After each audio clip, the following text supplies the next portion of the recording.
Le Ok, son ou pas? Je comprends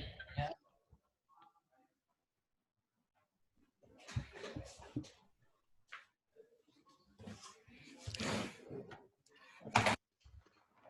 ok. Un, 2, 3, c'est parti. Ou pas tout à fait. Ouais, je suis dans les réglages.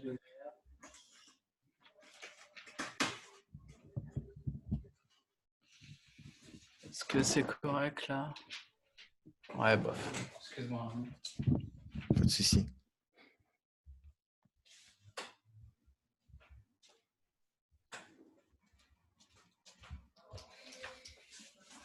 On va y arriver. Obligé. Et voilà. Et à toi. Ok. Un, 2, 3, c'est parti. Petit avertissement avant de commencer. Euh, Bonjour à tous.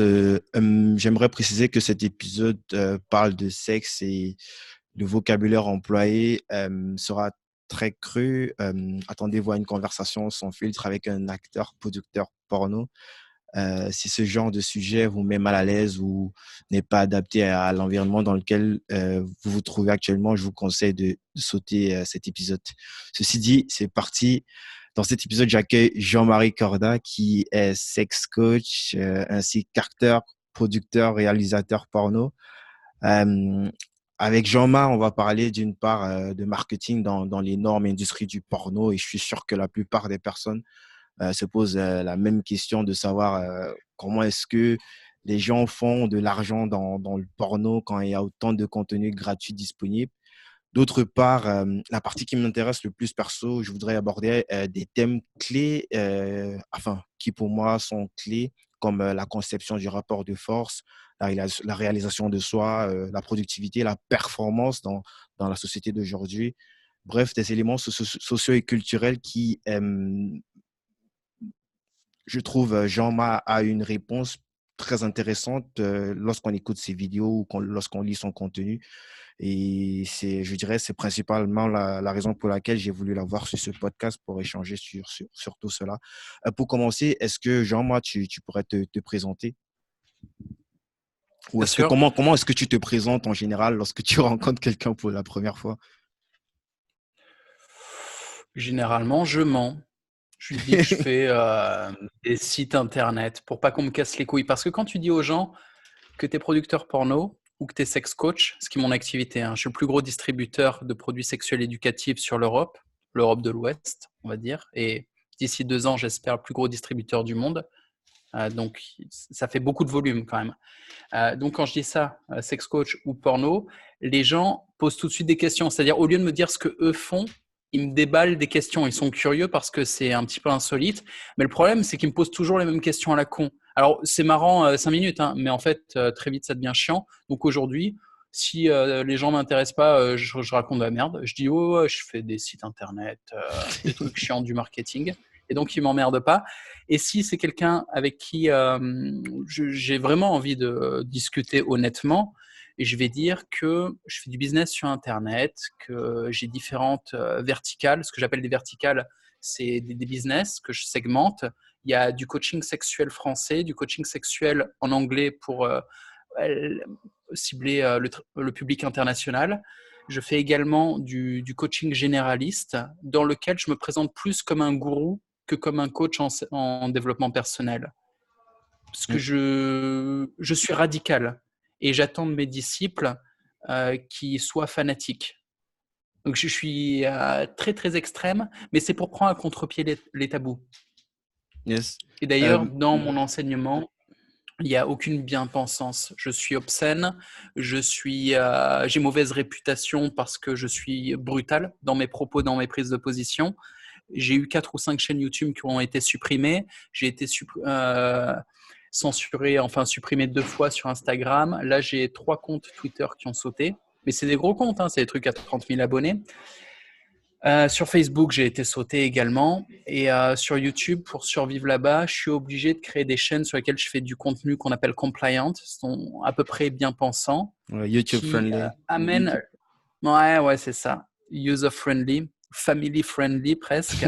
Donc, il y a des viewers qui vont venir vers moi et qui vont apprécier, on va dire, parce qu'il y a de la justesse dans les propos, un peu d'éloquence ou de la valeur, tout simplement.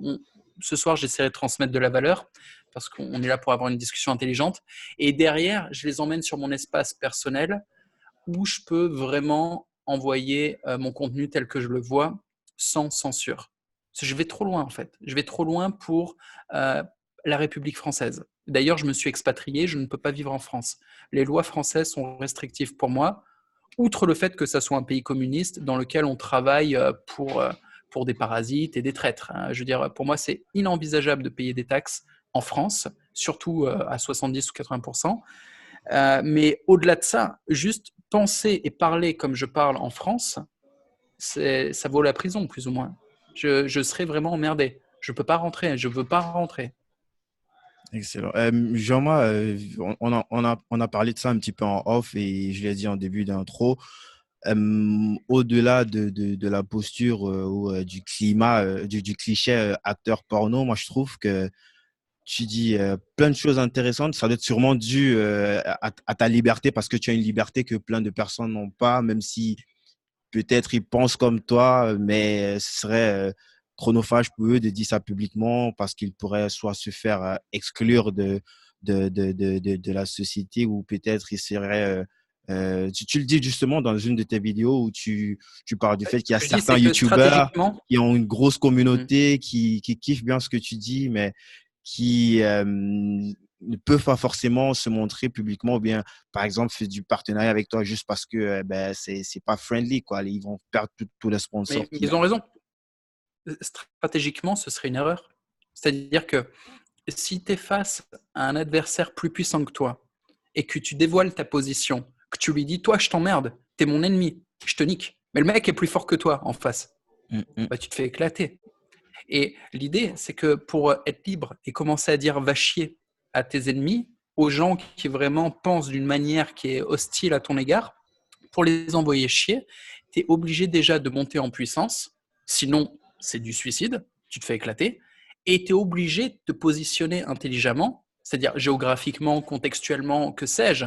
Donc il y a vraiment une position stratégique dans laquelle, en fait, tu as une garde, tu as une défense. Et quand l'ennemi contre-attaque, parce que l'ennemi va contre-attaquer, il faut que tu sois hors d'atteinte. Même pas protégé, il faut que tu sois hors d'atteinte pour que les coups ne t'atteignent pas. C'est ce que je fais. En fait, je me place là où je ne peux pas me faire attraper, plus ou moins, même dans ma prise de parole. Il y a plein de réseaux sur Internet, et suivant ce que tu dis, tu vas aller sur un réseau ou un autre, histoire d'échapper à tout ça. Et en France, pour quelqu'un qui n'est pas sur Internet, ça veut juste dire que, eh ben, écoute, si tu as un problème avec ton patron, tant que tu es son employé, tu fermes ta gueule. Tu as un problème avec ton père, bah, tant qu'il te paye ta bouffe et tes fringues, tu fermes ta gueule. Tant qu'il te paye un toit, tu fermes ta gueule.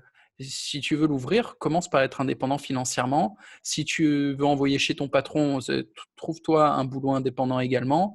Ta meuf te fait chier, bah, soit indépendant émotionnellement et sexuellement. Il faut de l'indépendance pour pouvoir commencer à tenter la liberté. Sinon, la liberté coûte cher et elle est dangereuse. Yes. On va creuser sur ce sujet-là et notamment aussi sur l'industrie du porno dans lequel tu baignes, même si je sais que, enfin, ça c'est mon appréciation. Pour moi, je pense que c'est plus une porte d'entrée parce que le porno, ça fait cliquer. Ce sont des millions et des millions je crois que c'est le plus gros trafic d'Internet après enfin, avant tout ce qui est développement personnel ou marketing, Ah, c'est un truc de malade. ouais. Et Ah, c'est des milliards de vues. C'est yes, vraiment des milliards de vues. C'est pas le plus gros business, mais c'est le plus gros trafic. trafic, ouais, je parle de trafic, le business, c'est autre chose. Et Je justement, c'est pour ça que je confirme. pense que pour toi, c'est beaucoup plus une porte d'entrée pour aller sur des trucs qui, je pense, qui sont plus chers à toi, qui sont justement ces trucs qui concernent l'humain, qui concernent on va parler en domination by love, tous ces sujets-là. Mais avant, j'aimerais qu'on parle un petit peu du genre avant le porno, du genre à l'époque, peut-être à l'époque à l'Inde, par exemple, parce que moi, comme moi, j'ai suivi plein de tes contenus, donc je sais plus ou moins quel est ton parcours, mais j'aimerais que toi, tu nous fasses un petit peu une petite genèse de tout ça. Euh, déjà, t'es originaire de Marseille, parce que je t'ai entendu parler de ça dans une de tes vidéos. Je suis originaire du sud de la France, mais ça fait 15 ou 20 ans en fait que je suis sur la route, que je voyage à l'international. J'étais artiste de rue et c'est comme ça que je voyageais. Ça va être compliqué de te faire une genèse. J'ai eu plein de boulot et j'ai vécu dans plein de pays. Et ça a commencé par vivre dans ma Ford Escort. Ford Escort, bagnole. C'est une bagnole de merde. Et donc, je vivais sur le siège passager de ma Ford. Enfin, je dormais dans ma bagnole, quoi. C'est quoi? Aujourd'hui, ça va mieux. C'est une fugue, t'as fugué ou Ah, pas du tout, non. J'étais artiste de rue. C'était mon taf. Ok. Je vois que t'as de la compagnie. T'as une copine? Non, Qu'est-ce non, qui se passe? c'est comme je suis à l'université, donc il y a il y a une salle amphithéâtre, là, il y a Ok. les étudiants à côté. Donc. Ok, je vois. Donc, pour faire simple, j'ai commencé en étant artiste de rue, mais j'ai commencé tôt, hein, à 13 ans. Pour moi, c'était déjà le luxe, hein, quand j'ai commencé à avoir 18 ans, que j'avais une bagnole et que je pouvais dormir dedans en faisant mes spectacles. J'étais plus obligé de dormir dehors ou faire de l'autostop. Mhm. Euh, Aujourd'hui, j'ai 10 personnes, 10 à 15, suivant les consultants qui bossent pour moi. J'ai dit plusieurs boîtes. Je distribue pas mal de produits en sex coaching, en coaching généraliste ou quoi. Donc, entre ce moment-là où je vis, tu vois, là, je vais emménager dans un nouvel appart en centre-ville qui fait 220 mètres carrés et qui appartenait à une star avant, genre un appart de Mac. Entre ce moment-là où C'est vrai qu'on j'emménage n'a dans ce pas dit putain aux gens où d'appart, tu te trouves actuellement. Tu peux préciser ça vite avant de revenir sur l'histoire. Je sais que tu es en Russie, c'est je Moscou. suis en Europe de l'Est. Ah, ok, Non, j'étais en Russie, mais je vais partir en Estonie pour ok, des raisons entrepreneuriales, pour yes. monter une boîte en Estonie, compte bancaire en Lituanie, faire des montages financiers. Mais bref, en gros, entre ce moment-là où je dormais dans la bagnole et aujourd'hui, il s'est passé assez de choses pour tenir 15 heures de discussion. Donc, je ne peux pas te le faire. Je peux te la faire courte. Yes. Le porno m'a aidé à avoir l'autorité nécessaire pour vendre des produits de coaching sexuel. C'est-à-dire que quand j'arrive devant un mec qui voit mes vidéos, je lui dis hey, tu veux des techniques pour bien bander? Il me dit ta gueule, t'es qui, connard? Dans sa tête, c'est ce qui se dit. Et moi, je lui réponds en fait, je suis classé 10e sur le plus gros site de porn du monde. Je suis classé 10e dans les acteurs. Je suis classé deuxième acteur français. Tape mon nom, tu verras C'est pas, 300 c'est vidéos de moi. troisième? Ah, ça veut dire que le changement, c'est récent parce que, Deuxième. ok. Ah, je suis passé deuxième. Mais honnêtement, c'est de la couille. C'est-à-dire, il y a des mecs qui sont plus connus que moi, mais qui sont pas dans le classement. Donc, le classement, honnêtement, n'a aucune valeur. Mais qu'importe, si un mec tape mon nom, en fait, il va tomber sur Ouais, des centaines de c'est bien vidéos de cul référencé, ouais. où je suis dedans.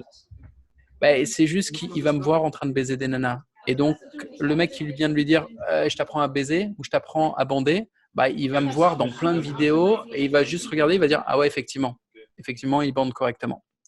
Alors, par contre, on entend du bruit à côté. Je ne sais pas dans quelle mesure tu peux leur dire d'être silencieux autour ou Oh si putain. tu n'as pas cette légitimité dans le lieu.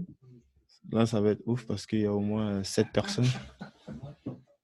Et du coup, est-ce que toi, tu m'entends correctement ou il y a un trou par rapport aux gens qui parlent à côté? Je t'entends, mais je les entends aussi un petit peu, quoi. Putain.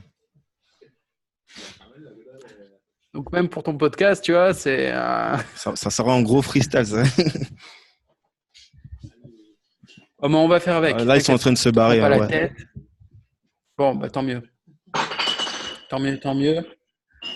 Ok, Putain, mais ouais. c'est où là? Il y a des bruits de bouteilles de verre et tout, ils picolent. Qu'est-ce que c'est que ça? Non, C'est c'est encore des l'université. étudiants en Ils peuvent sociologie. pas, ils peuvent pas picoler. Ils n'ont pas le droit de picoler en plein amphi. Ok. Bon, bref, le fait de faire du porno m'a donné de l'autorité pour vendre des produits sexuels. Et vu qu'il n'y a aucun sex coach, à part moi, qui est acteur porno, ben, quand des clients ont besoin d'un produit, c'est des entraînements. En fait, c'est des entraînements physiques pour mieux bander, pour contrôler son éjac. Quand ils ont le choix entre plusieurs trucs, ils vont dire ah bah lui, il sait de quoi il parle, c'est un acteur porno.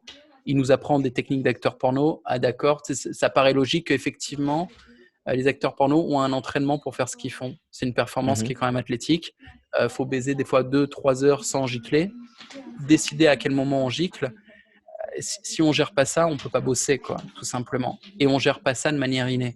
Pour gérer ça, il faut s'entraîner. Et donc, quand je dis je vous donne les méthodes d'entraînement, les gens ils comprennent assez facilement que ah ouais, effectivement, il les connaît les méthodes vu qu'il les applique et vu que ça fonctionne pour lui.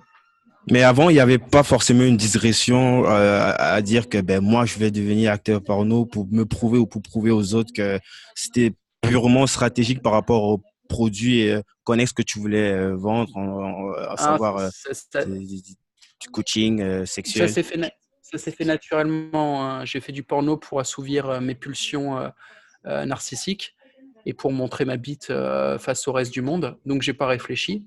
Et c'est souvent ça, hein. Tu sais, quand t'es acteur porno, c'est un mix. D'un côté, t'es un maniaque sexuel, tu veux baiser à mort. Et de l'autre côté, t'es narcissique, donc tu veux montrer ta queue. Et donc, ça te pousse à faire des trucs de dingue et à devenir acteur porno. Parce que c'est extrêmement difficile de le devenir. Imagine tous les mecs qui veulent le devenir. Ok, c'est comme si tu faisais la compète face à je sais pas combien de gars. C'est comme tout le monde veut devenir champion de football. Mais combien le deviennent? Tout le monde veut devenir acteur porno. Et combien le deviennent? Ben, c'est la même. En fait, il faut être vraiment très très pervers et vraiment très très maniaque et très très narcissique. Et là, tu as peut-être ta chance. En plus, il faut une grosse bite. Et donc, ça, je l'ai fait sans réfléchir. Mais effectivement, derrière, quand je me suis mis à faire du coaching, ça a tout de suite bien marché parce que j'étais acteur porno. Et que les gens, ils me disaient, ah ouais, d'accord, il sait de quoi il parle. C'est aussi simple que ça, quoi. Et il se trouve que dans mes cours ou dans mes vidéos YouTube, j'explique les choses clairement. On comprend ce que je dis. Donc, ça allait, tu vois. Il y a des acteurs porno qui, même s'ils voulaient être pédagogues, ils le sont pas. Bah, Quand ils c'est parlent, notre on comprend métier. rien. Ouais. Et, pour revenir sur la partie marketing, parce que comme j'ai dit en intro, c'est quelque chose que plein de personnes doivent se demander, mais comment est-ce que c'est possible? Comment est-ce qu'on gagne sa vie en tant qu'acteur porno si déjà On ne la gagne pas. sur Internet, il y a tellement de contenu gratuit et comment est-ce que vous vous rémunérez en tant qu'acteur porno? Oh, c'est très difficile, hein. Il n'y a que les grosses compagnies qui font de la thune sur le porno avec des méthodes très spécifiques et très agressives de marketing dans, dans un marché de l'adulte sur Internet qui fonctionne sur des techniques vraiment spéciales, des outils très spéciaux. C'est pas les outils mainstream. Tu vois, par exemple, dans le porn, tu peux pas utiliser PayPal, tu peux pas utiliser des mail senders pour faire des campagnes d'emailing traditionnelles. Il y a plein de choses que tu peux pas utiliser. Pourquoi est-ce que c'est pas possible de bosser avec, vu que Parce qu'en fait, le porno est considéré comme des transactions à risque. Il y a beaucoup de vols de cartes bleues pour mater du porno. Il y a beaucoup de gamins qui prennent les cartes bleues des parents pour s'abonner sur du porno. Il y a beaucoup de merde comme ça. Et donc, à partir du moment où les banques considèrent que c'est des transactions à risque, ça a un impact sur tous les partenaires commerciaux que tu vas avoir ou les partenaires technologiques que tu vas avoir. Donc, en fait, le marché du porn est très spécifique dans sa technicité. Et en plus de ça, il est spécifique dans son approche marketing parce que des gens qui se branlent n'ont pas vraiment accès à leur cerveau et on les touche non pas sur l'émotionnel, mais sur le sexuel ou sur du visuel. C'est un peu différent du marketing traditionnel qui va être plus psychologique. Le marketing porn va être plus visuel.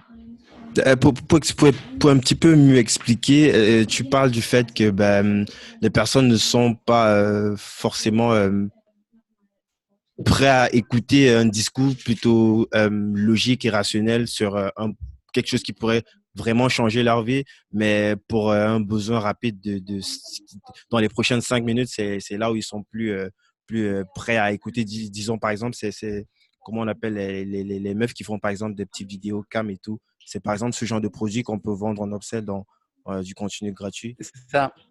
Ouais, ouais, quand tu ramènes du trafic avec du porn gratuit, donc typiquement les tubes, Pornhub, xvideo.com, derrière, si tu veux détourner le trafic pour vendre quelque chose, franchement, faut vendre de la merde. Faut vendre des pilules miracles ou faut vendre des conneries, tu vois, des trucs qui sont complètement illusoires et que seul un teubé. Parce que le mec, quand il bande, il n'y a plus de sang dans le cerveau. Le sang, il est dans la bite.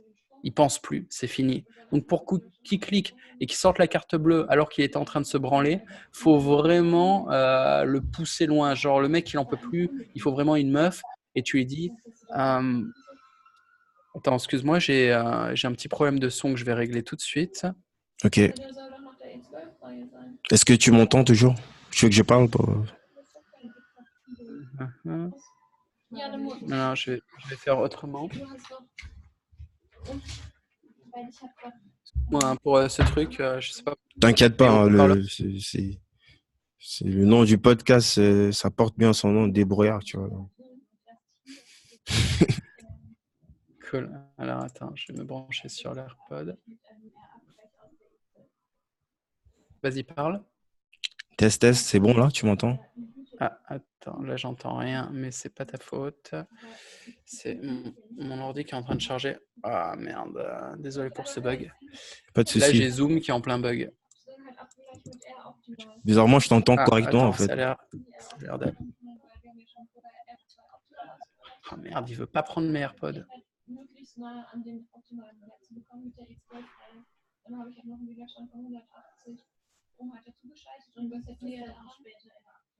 Toi, tu m'entends pas du tout en fait. Je t'entends, mais pas par le bon endroit. Je t'entends par mon micro. C'est mon micro qui est devenu en haut-parleur, c'est très bizarre. C'est ces trucs Bluetooth, ça chie. Attends, je vais tenter autre chose. Yes. Ouais, le monteur, c'est vrai qu'il va se faire chier, mais il va le faire. Il va avoir du taf cette fois-ci. Ah, ça y est. Ok, là, je t'entends. C'est bon. Excuse-moi pour ce délai. Top. Du coup, j'ai perdu ta question. Tu me disais quoi? Merde, non, j'ai oublié ma question. Ou c'est peut-être moi qui disais que les gens, ils achetaient que de la merde quand ils mataient du porno. Ah ouais, tu disais en fait que le cerveau, en fait, il n'y a plus de sang dans le cerveau et les gens, ils sont complètement... et tu peux que vendre de la merde, en fait. Et Ouais, ça ou tu peux permet... leur vendre l'espoir qu'une femme va débarquer. C'est genre, il y a une meuf à côté de chez toi. Tu sais, ce genre de pub. Regarde les salopes à côté de chez vous. Ou c'est quoi déjà qui écrivent tu sais, les textes putaclic pour que tu cliques dessus. C'est il y a des cougars près de chez vous, comptez les cougars près de chez vous, un truc comme ça. Tu vois pas ce que c'est, ça, sur le site mais d'études? c'est quoi l'intérêt? C'est qu'il sorte sa carte bleue pour espérer qu'une meuf débarque chez lui ou... Ouais, c'est des sites Ou de il y a vraiment une dating, meuf qui mais le gars, vient? ça va lui donner. Non, mais il n'y a rien du tout, il n'y a que dalle, c'est des faux profils. Donc le mec, il est là, il a sa queue dans une main et de l'autre, sa putain de carte bleue, il essaye de rentrer les infos sur le site de dating, il arrive, il faut qu'il rentre des trucs de profil, il a comment ça, quoi, et tout. Et il y a des sortes de pop-up dégueulasses qui disent « Ah oui, des salopes près de chez toi ». Et il est là, mais qu'est-ce que c'est que ce truc? Et les meufs en photo, rien à voir, tu vois, elles habitent à 800 bornes de chez lui, mais elles sont fausses de toute façon. Enfin, c'est... Il n'y a rien de legit sur les sites de cul en termes de pub, c'est rarissime. Et moi qui vends des produits legit, pour le faire, je suis obligé de passer par un truc. C'est-à-dire, les mecs me voient en vidéo, ils voient ma gueule, et pendant la vidéo, je dis Hey mec, tu vas prendre un bandé, c'est moi qui suis en train de baiser la meuf, donc je sais comment faire. Ben, regarde ma Ah formation ouais, sur mon site. tu Et fais le là, comme placement ça, de je produits convertis. pendant l'acte sexuel, en fait. Ce qui est abusé, les gens, ça Mais les c'est rend ouf, fous. ça. Je reçois des insultes. Ouais, sur les Pornhub et tout ça, là, il y a plein de commentaires genre Motherfucker, why the fuck you speak like this, fucking midget. Enfin, tu sais, ils se foutent de ma gueule, quoi. C'est possible. Ils Oh, sont pas contents, un les peu de gens. Mais moi, lumière. je m'en bats les couilles. Et c'est possible, Attends, ça? Mais c'est bizarre, ouais, un peu de lumière. Merde. le podcast du ghetto. Bah ouais, c'est possible. Ouais, Moi, en mais tout je cas, veux je sais, dire, je fais des, je pense je fais des y a placements de personne qui produits fait ça. abusés. Non, non. Et ça convertit. Mais moi, je le Est-ce que fais. c'est quelque chose que tu peux mesurer? Bah, ça convertit moins que YouTube quand même, mais en faisant comme ça, je convertis un peu, ouais. Pouah. Mais je le rappelle, hein, je ne fais pas du porno pour l'argent. Le porno rapporte très peu. Je fais du porno pour satisfaire mes pulsions narcissiques et le fait que je suis un maniaque sexuel. Pour être honnête, hein, Yes. le porno, je vais gagner 5 000 par mois. C'est une broutille pour moi. C'est que ça. C'est vraiment. C'est même pas mon budget pute, quoi. Peut-être pour donner un ordre d'idée, s'il faut quantifier sans forcément parler des chiffres, si tu n'as pas envie, c'est quoi le différent, tu peux parler en termes de pourcentage entre tes produits de coaching et le porno, c'est quoi, Ah, qu'est-ce qui te rapporte le le plus? coaching, c'est 80%, quoi. Pouah, c'est large. Ah non, mais le porno, c'est rien. Vraiment, le porno, c'est pour montrer ma bite. C'est du narcissisme. Mais ça, Vraiment, hein. c'est D'ailleurs, juste pour faudrait que ton j'aille cas, voir un parce que psy. je Faut pense que pas j'arrête. que c'est pas tous les acteurs porno qui vendent du coaching. Forcément, vu Non, non, mais la plupart des acteurs production, porno les grosses sont des idiots productions. et des clochards. Ils font pas une thune. Vraiment, les acteurs porno sont esclaves de leur propre narcissisme et de leur obsession sexuelle. Ils sont payés au lance-pierre. Le pente, c'est l'inverse du féminisme. Les femmes sont payées 4 ou 500 euros pour une scène et les mecs entre 70 et 150 euros. Les hommes sont payés beaucoup moins. Okay, moi, je ne suis pas juste acteur, je suis producteur, directeur, acteur. Ouais. Je fais tout, je Tu fais tes ramasse la propres thune. productions. Ouais. Je gagne plus qu'un acteur normal. Et encore, vu que je fais 2-3 films par mois, c'est tout, tu vois, je ne fais pas énormément sur le porno. Un acteur normal, il va bosser plus que moi en quantité, mais il bosse pour des clopinettes, quoi. Il faut vraiment qu'il soit super connu dans le top 10 de son pays pour être au-dessus de 5 000 euros par mois. Et 5 000 par mois, tu vis à peine. En dessous de 10 000 par mois, c'est compliqué, je trouve. En fait, c'est compliqué de vivre dignement. Tu survis. Et en même temps, j'ai vécu sans rien, moi. J'étais artiste de rue. Donc, je sais ce que c'est de bouffer, tu sais, les pâtes de minutes, là, les petites nouilles que tu te fais dans ta barquette avec de l'eau chaude. Et j'ai bouffé ça pendant des années avec une tomate, tu vois, genre pour que ça fasse équilibré. Mais une fois que tu passes la barre des 10 000, franchement, tu respires un grand coup, tu appelles des escortes VIP, tu commences à. Ah, tu prends de la perspective, là, tu vois les choses venir. Et pour parler, toi, de tes produits, c'est quoi est-ce que qu'est-ce que tu as comme produit de coaching? C'est vrai que tu as déjà t'as fait un teasing sur le fait de bander. Ok, bah, alors, mon souci, c'est que la Loom, jmcorda.com, ça s'écrit jmcorda.com, Corda comme tes cordas, tu vois. Et dessus, tu as des produits pour apprendre à renforcer son érection par un entraînement physique. Tu as aussi des entraînements. Ce pas des produits, en fait. C'est des méthodes d'entraînement. C'est des vidéos dans lesquelles je te montre quoi faire. Et il y a des exercices. C'est vraiment comme tu vas à la gym, tu fais ton développé couché. Après, tu vas pousser comme ça. Enfin, tu vois, comme tu travailles un muscle, bah là, tu travailles ta bite. Et en gros, donc, entraînement physique pour avoir une érection solide, quoi qu'il se passe. Entraînement nerveux et mental pour pas stresser. Et des mecs, en fait, ils ont une bonne érection quand ils sont tout seuls. Et quand il y a une meuf, non, ça marche pas, ça foire. Typiquement, c'est la première soirée qui passe avec une nouvelle meuf. Tu as des mecs qui stressent. Tu as des mecs qui vont faire une sous-performance juste parce que la meuf, elle est trop belle, ou qu'ils sont intimidés, ou que c'est la première fois qu'ils sont avec elle. Il leur faudra une ou deux fois, tu sais, de s'habituer avec la meuf. Et la troisième fois, bam, ils vont la cartonner bien comme il faut. Et ben, j'ai des entraînements pour que dès la première fois, il n'y ait aucun souci, les mecs soient à l'aise. C'est un peu stratégique, c'est un peu contextuel, mais il y a des techniques en fait pour être sûr de la cartonner. Il y a des méthodes pour gérer les émotions des meufs. Parce en fait, si tu files des bonnes émotions, derrière, tu peux lui filer du plaisir. Ça commence par là. Donc, vraiment des méthodes de manipulation émotionnelle de la femelle. Ensuite, il y a quoi? Il y a le sextao pour contrôler son énergie, avoir des orgasmes sans éjaculation. C'est ce qui m'intéresse le plus. C'est ce que tu as un petit peu Je te poussé disais, aussi dans d'autres interviews. Tu dis que c'est un sujet que tu as vraiment creusé et notamment tu parles aussi de c'est le puissance plus intéressant. énergétique. Est-ce que tu peux me dire quelque chose par rapport à ça? C'est quelque chose que tu mets beaucoup en Ouais, avant pour pas juste sur la performance sexuelle, mais même pour cartonner dans d'autres segments professionnels ou projets passion, je sais pas. Est-ce que tu peux parler un petit peu uh-huh. Bah ouais, faut partir du principe qu'on vit dans un système qui nous pousse à une haute fréquence éjaculatoire. Ça veut dire quoi? C'est que le système, avec le porn, le système de consommation du porno, le fait que ça soit tellement accessible, nous pousse à gicler tout le temps, quoi. Genre, t'as plein de mecs, ils giclent une fois par jour. Il y a des mecs qui giclent 2 fois par jour. Et en mode, ils y pensent même pas, ils s'en foutent, tu vois. C'est genre, c'est une habitude. Et ça les flingue. Ils ne s'en rendent pas compte, ça les flingue complet. La Pourquoi? réalité, c'est que perdre son sperme, c'est un peu comme si tu faisais une prise de sang. En fait, en termes énergétiques, c'est plus fatigant d'éjaculer que de faire une prise de sang standard. Je ne te parle pas de filer 1 litre de sang. Je te parle de truc standard que quand tu fais une petite analyse sanguine et qu'on te prend ton sang, mais déjà, ça te casse un peu. Quoi. Tu sors de là, tu n'as pas envie de bosser plus que ça. Tu vois, vraiment, tu as envie de récupérer, de bouffer un sandwich, de te mettre bien. Et d'ailleurs, après éjaculer, c'est pareil. Hein. Tu ouvres le frigo, tu te fais un sandwich, tu as envie de te poser 5 minutes. Tu n'as pas envie de retourner au boulot juste après une éjac.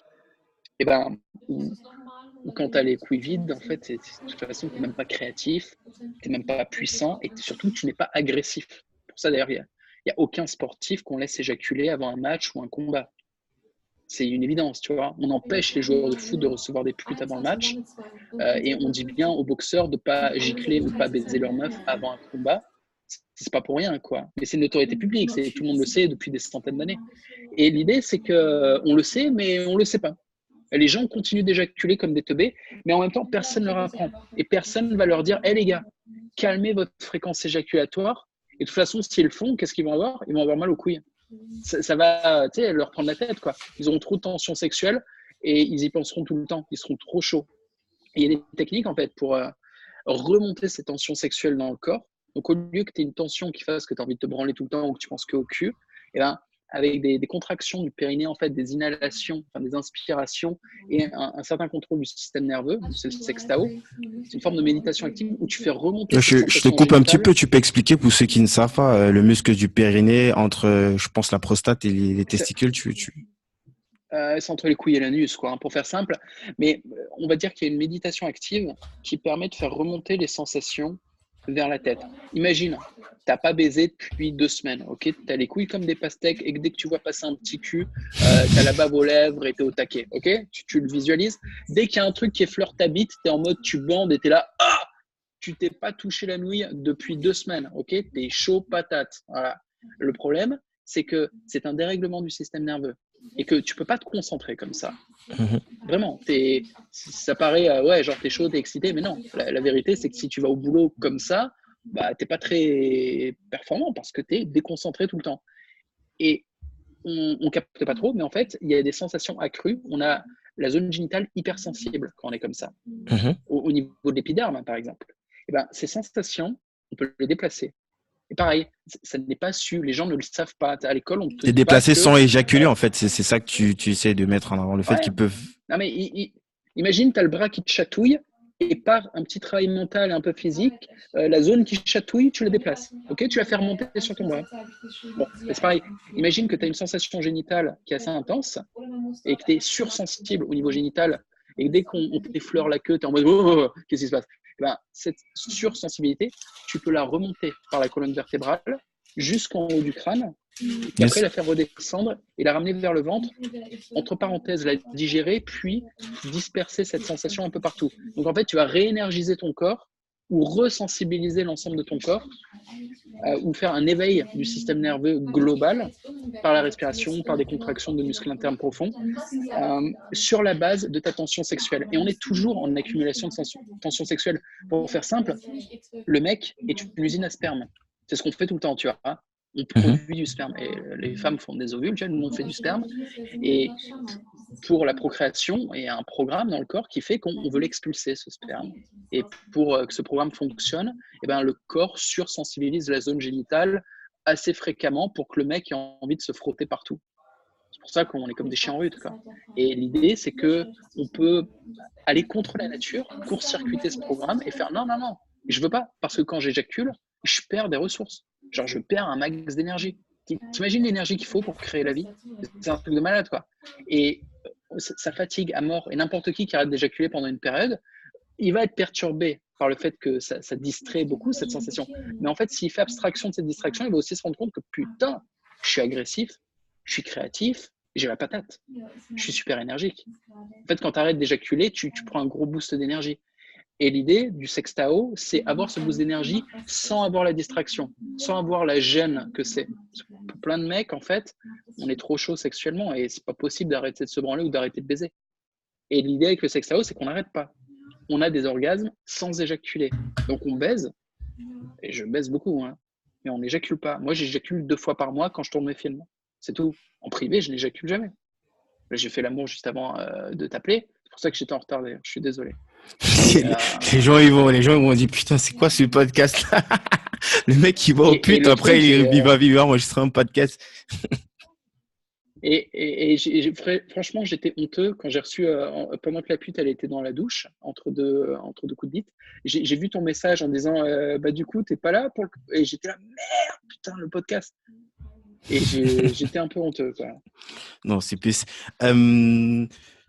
c'est intéressant tout ça, le fait que est-ce que c'est quelque chose ça se fait pas en one shot? C'est pareil comme ce que tu expliquais pour tes coachings. C'est un entraînement, c'est une discipline qui, sur le long terme, te permet de complètement vivre. Ouais, ça fait 15 ans.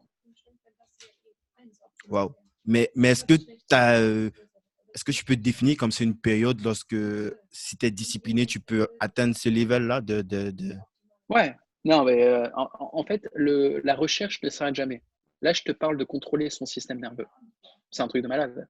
Mhm. Faut imaginer jusqu'où ça va. Mais bon, on va partir pragmatique. Un type qui s'entraîne avec ma vidéo.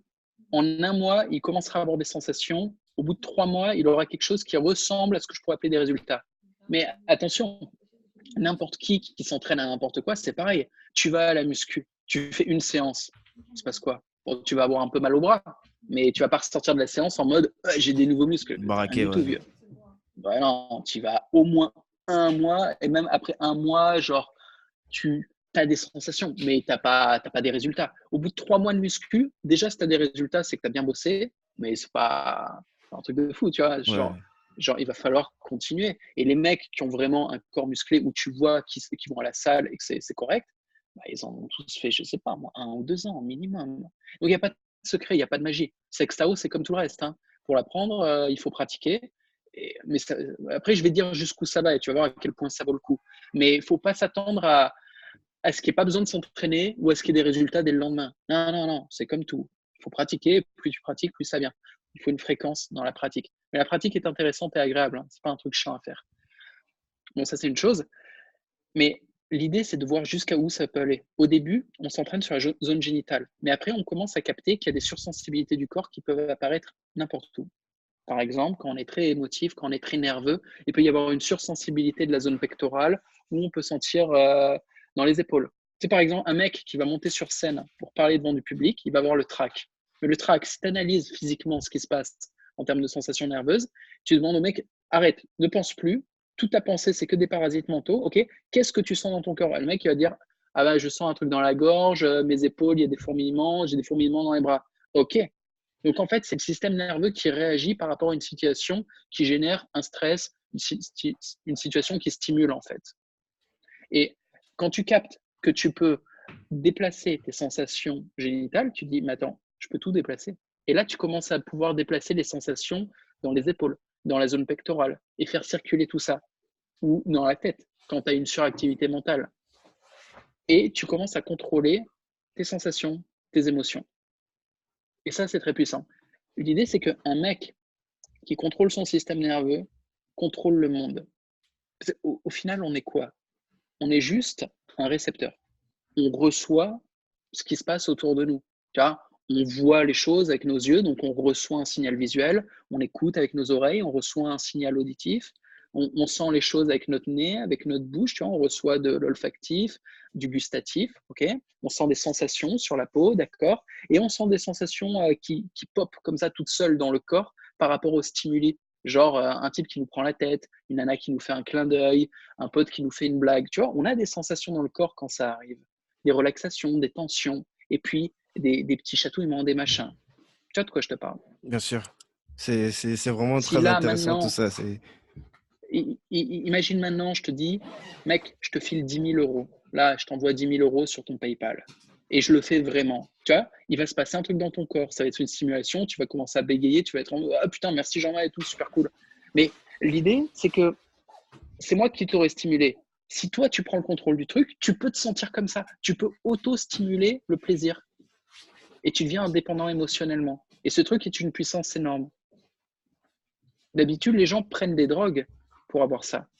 C'est le but des drogues. Ils prennent des drogues pour stimuler leurs sensations de manière chimique ou, on va dire, synthétique. Mais on peut remplacer les drogues par le travail. Et la différence avec les drogues, c'est que le travail n'a pas d'effet secondaire négatif.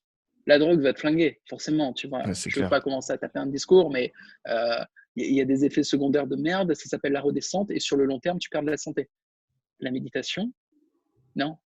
La gym, non. Enfin, si tu fais ça bien, parce que pareil, le sport crée des sensations. Et le sport te met en bonne santé.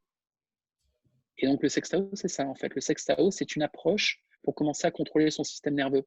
Et la puissance de ce truc-là, c'est qu'au final, ben, que tu sois riche ou pauvre, que tu sois avec une bombe sexuelle ou pas, que tu sois bien entouré ou pas, dans une bonne situation ou pas, tu peux prendre le contrôle à tout moment de tes émotions, de tes sensations et décider de te sentir bien et de te sentir heureux. Et c'est ultra puissant, quoi. Et c'est mécanique, ça n'est pas psychologique, c'est purement de la mécanique. Tu n'essayes pas de comprendre, juste tu influes sur ton système nerveux et tu te sens comme tu as décidé de te sentir. À terme, c'est ça. Mais bon, le truc, c'est que quand tu fais ça, tu commences aussi à pouvoir développer ta puissance de concentration, ta puissance de création, de la créativité aussi. Pour y accéder, il faut une forte puissance sexuelle. Et plus tu envoies ta puissance sexuelle vers le crâne, et ben, plus tu es puissant dans tes créations. Et au final, bah, tu n'es pas obligé de vivre dans l'illusion de, tu sais, genre, ma vie, c'est de la merde, mais je suis tellement fort en méditation que je suis content quand même. Ça, Tu vois le ce que je veux dire? parallèle. Genre, le mec, il est comme un Bouddha souriant au pied de son arbre. Il se chie à moitié dessus. Il est clodo, il fait la manche, mais t'inquiète, il est content. Non, non. Le truc, c'est que quand tu restes quand même actif et que tu pratiques tout ça, bah, généralement, au niveau business et au niveau social, tu prends du level aussi parce que tu as un charisme spécial, parce que tu organises ta pensée de manière structurée, parce que quand tu décides d'être productif, tu es vraiment focus et tu produis et en plus, tu as de l'énergie pour produire. En plus, tu commences à mieux te comprendre parce que tu fais beaucoup d'introspection. Donc, tu connectes avec ton identité, tu fais des activités en harmonie avec ton identité. Et au final, tout ça, bah, ça t'amène sur de la domination, vers du succès. Donc, au final, en plus de gérer tes émotions, autour de toi, il y a une nana qui est super, tu fais un taf qui te plaît et tu gagnes beaucoup de pognon.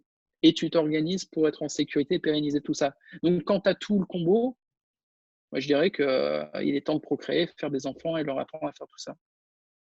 Yes. Donc, on a parlé Sextao. Je sais qu'il y a aussi d'autres produits connexes que tu vends.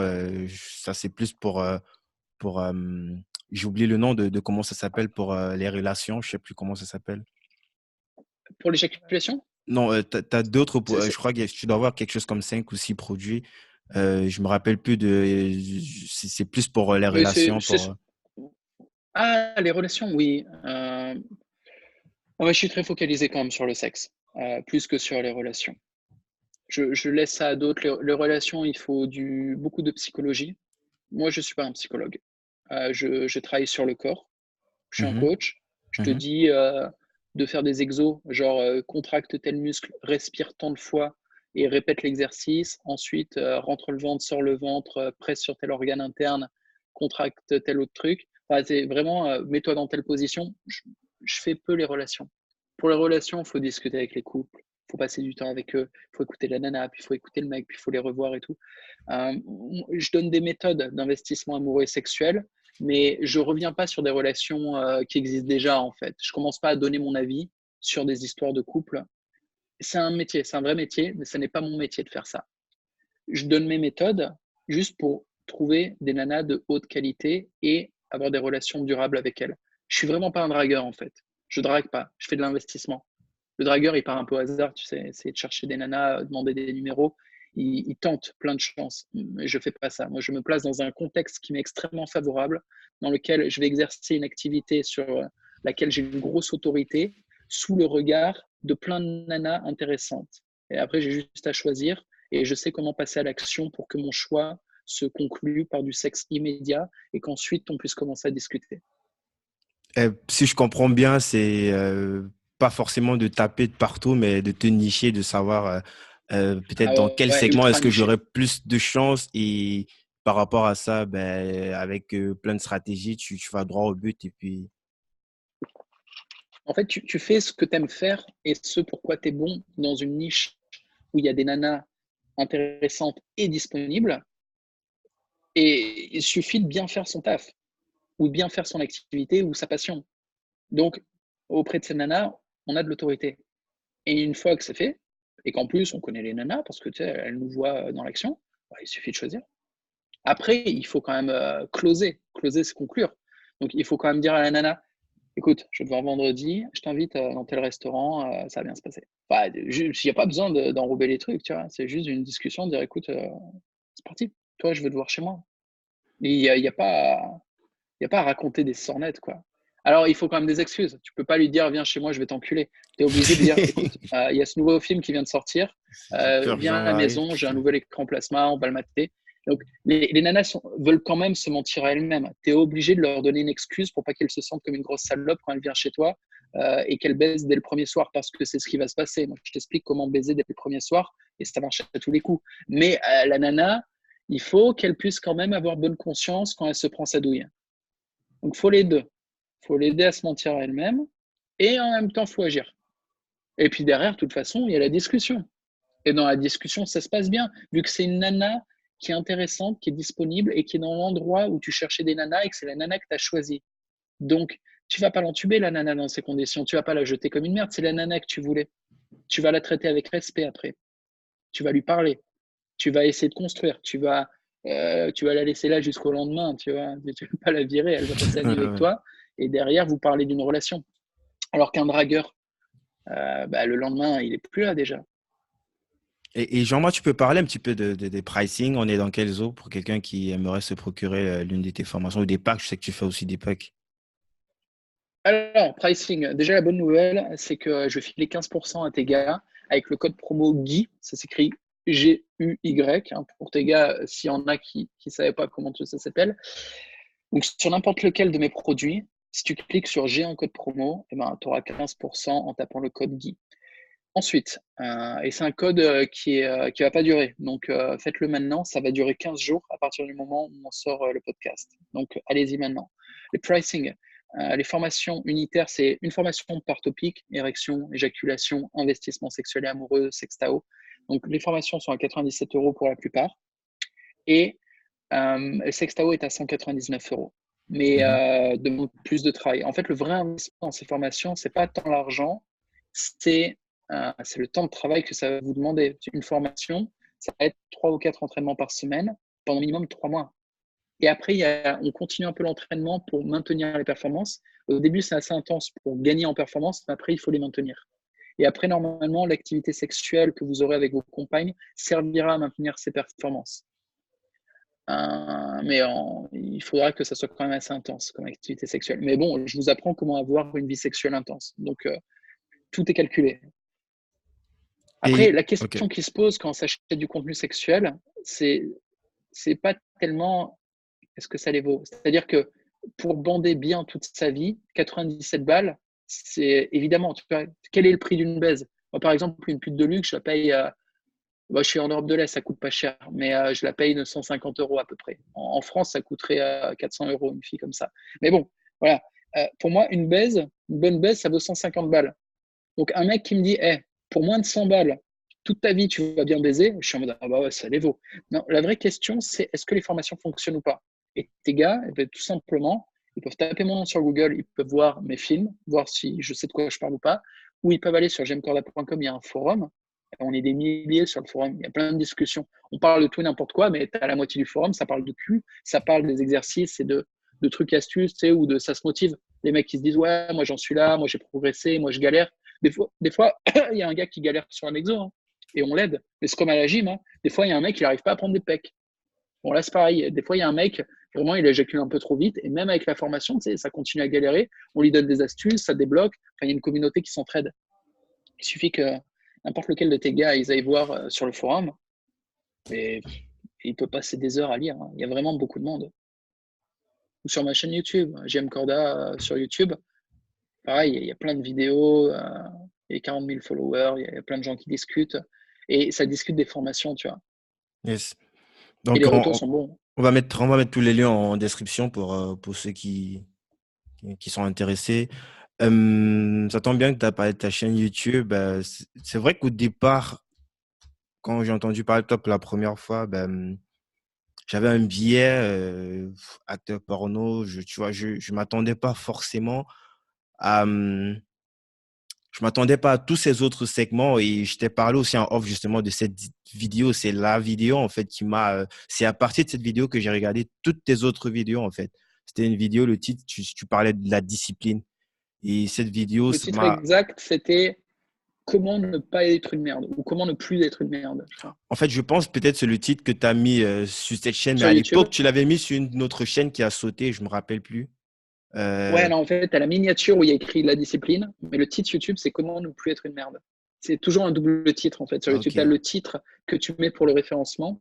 Et après, sur la miniature, tu mets soit des mots, soit rien du tout sur la miniature, juste des images.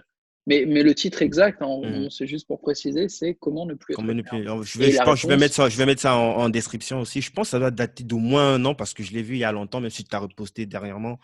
Et moi, c'est la vidéo qui m'a mis un coup de claque, tu vois. Et c'était pas cohérent par rapport à la personne qui parlait, tu vois.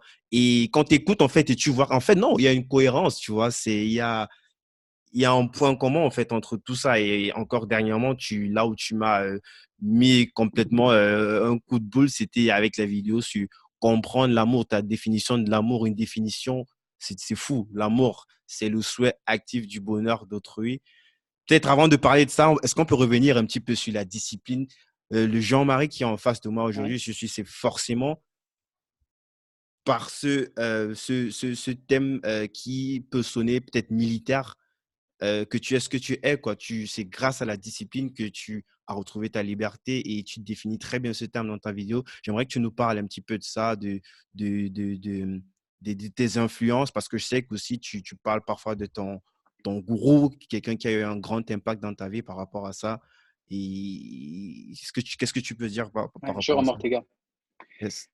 Ouais, plusieurs trucs. Déjà, c'est quand même agréable que tu te sois arrêté sur ces deux vidéos qui, à la fois, sont les vidéos que je considère comme étant mes meilleures vidéos et à la fois, c'est pas du tout mes vidéos qui ont eu le plus de succès et c'est pas du tout les vidéos pour lesquelles j'ai reçu des demandes d'interview. Il y a plein de gens en fait qui m'ont découvert sur des clashs, par exemple, parce que dans les clashs, je peux être assez drôle ou très provocateur, ou je vais loin, je vais tellement loin que ma chaîne se fait sauter, des trucs comme ça. Euh, mais c'est des conneries. C'est-à-dire, les clashs sont du divertissement, ce qui est cool. C'est des batailles d'ego, on en revient au narcissisme. C'est pas glorieux, je veux dire, ça aide pas les gens à évoluer, ça change pas des vies, ça ne crée pas de la gratitude ou de la valeur, tu vois. Alors que les vidéos que tu viens de citer sur la discipline à l'amour, non, ça c'est sérieux, ça crée effectivement de la valeur. J'ai reçu plein de commentaires dans ce sens. Et c'est cool que tu t'intéresses plus à la valeur qu'au divertissement et au plaisir de l'ego. Donc déjà, j'apprécie ta posture. Et la vidéo sur la discipline, bah, j'invite les gens à la regarder, mais en gros, On va mettre le je lien. dis que la C'est ouf, discipline, franchement. ouais, ce que je dis dans la vidéo, c'est que la discipline, c'est la violence de l'absence de choix. C'est quand tu n'as pas le choix. Mais pas parce qu'on t'a dit, non, c'est toi, tu t'interdis de faire ou de pas faire. Enfin, tu as un plan, tu vois, et tu t'interdis de dévier de ton putain de plan. Si le plan, c'est de se lever à 5h15 du mat, moi, ce matin, c'était l'heure à laquelle j'avais décidé de me lever. Mhm. Normalement, c'est 6h, mais là, je voulais changer un truc. Bon, mais je me suis levé à 5h15. Bon, après, la journée s'est déroulée correctement jusqu'à ce que je manque de discipline et que je foire notre rendez-vous et que j'arrive avec 1 heure de retard. Je m'en excuse encore. C'est pas Euh, grave. Le tu es en train de t'auto-mutiler. C'est cool. non, non, non, mais c'est pas correct de ma part. Et d'ailleurs, je peux en parler un peu. C'est pas évident de pas devenir un sale enculé quand on commence à avoir du succès. Parce que regarde, tu vois, j'étais en retard pour notre rendez-vous. Vraiment en retard, tu vois, genre 1 heure de retard avec une excuse de merde. J'étais avec une pute quand je t'ai pris au téléphone, tu vois. Yes. Vraiment, c'est quelle excuse de merde. Et toi, au lieu de m'engueuler, ce qui aurait été légitime, je t'ai fait un coup de merde, tu aurais pu m'engueuler, mais en fait, tu étais tellement sympa et tellement tu voulais l'interview et peut-être que j'ai plus de notoriété que toi pour l'instant, donc l'intérêt est plus de ton côté, c'est plus intéressant pour toi d'avoir l'interview que moi j'en ai un peu rien à foutre, que t'as, tu m'as pas engueulé, tu vois, tu m'as dit non, il n'y a pas de souci, je m'adapte et tout, tu as été trop gentil en fait. Si on est parfaitement objectif, c'est pas juste, tu as été trop gentil avec moi. Genre, tu m'as rien reproché, alors que tu aurais pu, tu avais toutes les raisons. Et moi, dans cette position, j'aurais pu très bien en avoir rien à foutre sans que ça ait des conclusions, des conséquences. J'aurais pu même ne pas m'excuser. Tu m'aurais quand même demandé l'interview. J'aurais pu te traiter comme une merde, plus ou moins. Tu te serais dit quel connard ce Jean-Marie, mais en fait, tu me montrais par les signes que ouais, tu étais prêt à encaisser et laisser passer ça. Et la vérité, c'est que plus que tu gagnes en succès, plus tu as de fric, plus tu as d'influence, et ben plus les gens autour de toi, ils laissent passer des trucs pas possibles. Et c'est très très facile de devenir un sale connard. Et en fait, en faisant tout le chemin, en partant de très humble, je te dis, j'étais artiste de rue, je dormais dans ma bagnole, et ça pousse à l'humilité. Hein, tu vois, Et en grimpant comme ça, tu dis, je suis toujours le même.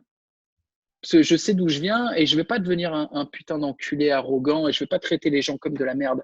La vérité, c'est qu'il faut toujours s'attraper soi-même par le col en se disant putain, comment j'ai abusé, comment je suis en train de devenir un fils de pute. Et c'est pour ça que j'ai insisté tout à l'heure hors caméra pour vraiment te présenter mes excuses correctement et que j'ai répété à l'antenne que je suis désolé, je suis arrivé en retard, c'est pas correct. Et c'est pas évident. C'est vraiment pas évident. Faut pas abuser de sa position. C'est pas pour les autres, c'est pour soi-même. Sinon, on perd son âme, je pense. Et j'espère que je vais pas perdre la mienne. Parce que c'est facile hein, de devenir un sale enculé. C'est vraiment facile, je m'en rends compte. Plus ça marche, plus je m'en rends compte. Enfin voilà, c'est la petite parenthèse. Top, t'inquiète. Donc, pour revenir donc sur la discipline, tu étais en train de donner une définition et de parler du fait que ben, et moi, je le sens, je le ressens dans tes vidéos, la discipline, l'effet cumulé aussi, Ouais. le fait de refaire La des discipline, rituels et c'est tout. Ouais. ça. Mais, Et quand j'ai tu fais compris pour la un première truc fois en que. fait la différence en fait entre la Ok. discipline et la motivation en fait. La motivation, ce petit coup de boost, ce one shot là, et après ça redescend. Ouais. Tu vois, après j'ai dit, eh ouais, c'est un petit peu comme les résolutions qu'on prend en début d'année, tu vois, en mode t'es motivé de ouf, et après quelques jours ça retombe. Ouais, non, la discipline, c'est un truc que tu fais tous les jours. Moi, j'ai un rituel du matin, ça fait 15 ans, je le rate jamais. C'est pas possible, je le rate jamais. Même si je prends du LSD la veille, même si je me réveille en vrac, je m'en bats les couilles, si j'ai pas le choix. Et le truc, c'est quand tu accumules, avec 15 ans, ça fait combien de jours? Ça fait 15 fois 365, je sais pas, mais ça fait genre 50 000, tu vois, un truc comme ça. Quand tu tapes une action 50 000 fois, et une action qui t'amène à un positif, tu vois, le Mhm. rituel du matin, c'est un truc de dingue parce que ce que ça t'amène, c'est du momentum. Une fois que tu as fini ton rituel du matin, tu as un niveau de concentration et un niveau de puissance qui fait que toutes les actions que tu tapes dans ta journée, elles sont 10 fois plus performantes que si tu n'avais pas fait ton rituel du matin. Donc imagine, je multiplie par 50 000 une upgrade de minimum x3 sur la performance de chacune de mes actions de chacune de mes journées. Donc, fais le calcul, tu vois. Disons que dans ma journée, je fais 15 actions, je les multiplie par 3, allez, 45. C'est, je prends 45 bénéfices, fois C'est 50 000, exponentiel. ok. Donc, c'est exponentiel. Et si maintenant tu me fous en compétition avec un mec qui n'a pas fait ça, mais qui, qui juste de temps en temps a fait un petit coup d'éclat. Bon, il peut toujours faire des coups d'éclat, le mec, mais moi, j'ai un bonus de fou. Et tous ceux qui font de manière récurrente, tous les jours, des actions positives pour augmenter leur niveau de puissance tous les putains de jours, bah à la fin, tu as une montagne en fait. C'est un caillou, pas un caillou, mais tu l'as construit ta putain de montagne. Yes. Donc ça, c'est la discipline. Et l'amour, bah, c'est en fait, c'est la ligne éditoriale. L'amour, c'est ce qui doit conduire tes actions. Tu fais des actions avec discipline, mais il faut quand même aller dans une direction. La direction, c'est l'amour. Il n'y a rien d'autre. Si tu vas ailleurs, c'est que tu t'es planté de chemin. Et l'amour, c'est le souhait actif du bonheur d'autrui. Ça veut dire taper des actions qui sont bénéfiques pour les personnes que tu aimes. C'est pas l'amour universel, je sais pas quoi. Hein. Moi, je sais qui j'aime. J'ai mes proches, ma famille, mon cercle serré, cercle étendu après, et puis j'ai beaucoup d'ennemis. Mais Donc je donne pas de la l'amour à vidéo, elle est un n'importe petit qui. peu dangereuse parce qu'à la fin, tu te dis, putain, pour ceux qui ont une meuf, en fait, j'en ai rien à foutre d'elle, quoi. S'il faut s'y tenir à la définition, en fait, parce que là, il y a pas, t'attends pas forcément quelque chose en retour. C'est cette capacité que tu aurais à penser, à avoir des émotions et à tout faire pour que ces émotions positives que tu as dans la tête puissent se concrétiser dans le réel, tu vois. Et je pense pas que c'est tous les mecs qui seraient prêts à faire ça pour la meuf, en fait. Ah, bah, en fait, l'amour est une compétence et pour la maîtriser à haut niveau, faut être puissant, il faut être émotionnellement et sexuellement indépendant et il faut avoir un niveau de conscience élevé. La plupart des gens ne savent pas aimer. Ils sont incompétents. C'est-à-dire dans le domaine de l'amour, ils sont incompétents, ils confondent leur désir et l'amour, ils mélangent les deux de manière assez sale. Et c'est toujours ça dans une relation de couple, il y a toujours un mélange. Il y a quand même des attentes, forcément. Mais c'est juste, ces attentes, ce n'est pas de l'amour. Ce sont des attentes. Et il faut assez de niveau de conscience pour comprendre la différence entre les deux, entre ce qu'on offre, ce qu'on fait pour sa nana, par exemple, et les attentes qu'on a, et avoir un certain détachement par rapport à ces attentes, en même temps qu'une certaine lucidité, parce que si la nana, honnêtement, elle renvoie rien du tout, bah, il faut en trouver une mieux, tout simplement. Mais ça sert à rien, en fait, de rester là, de râler, de lui faire des reproches de merde.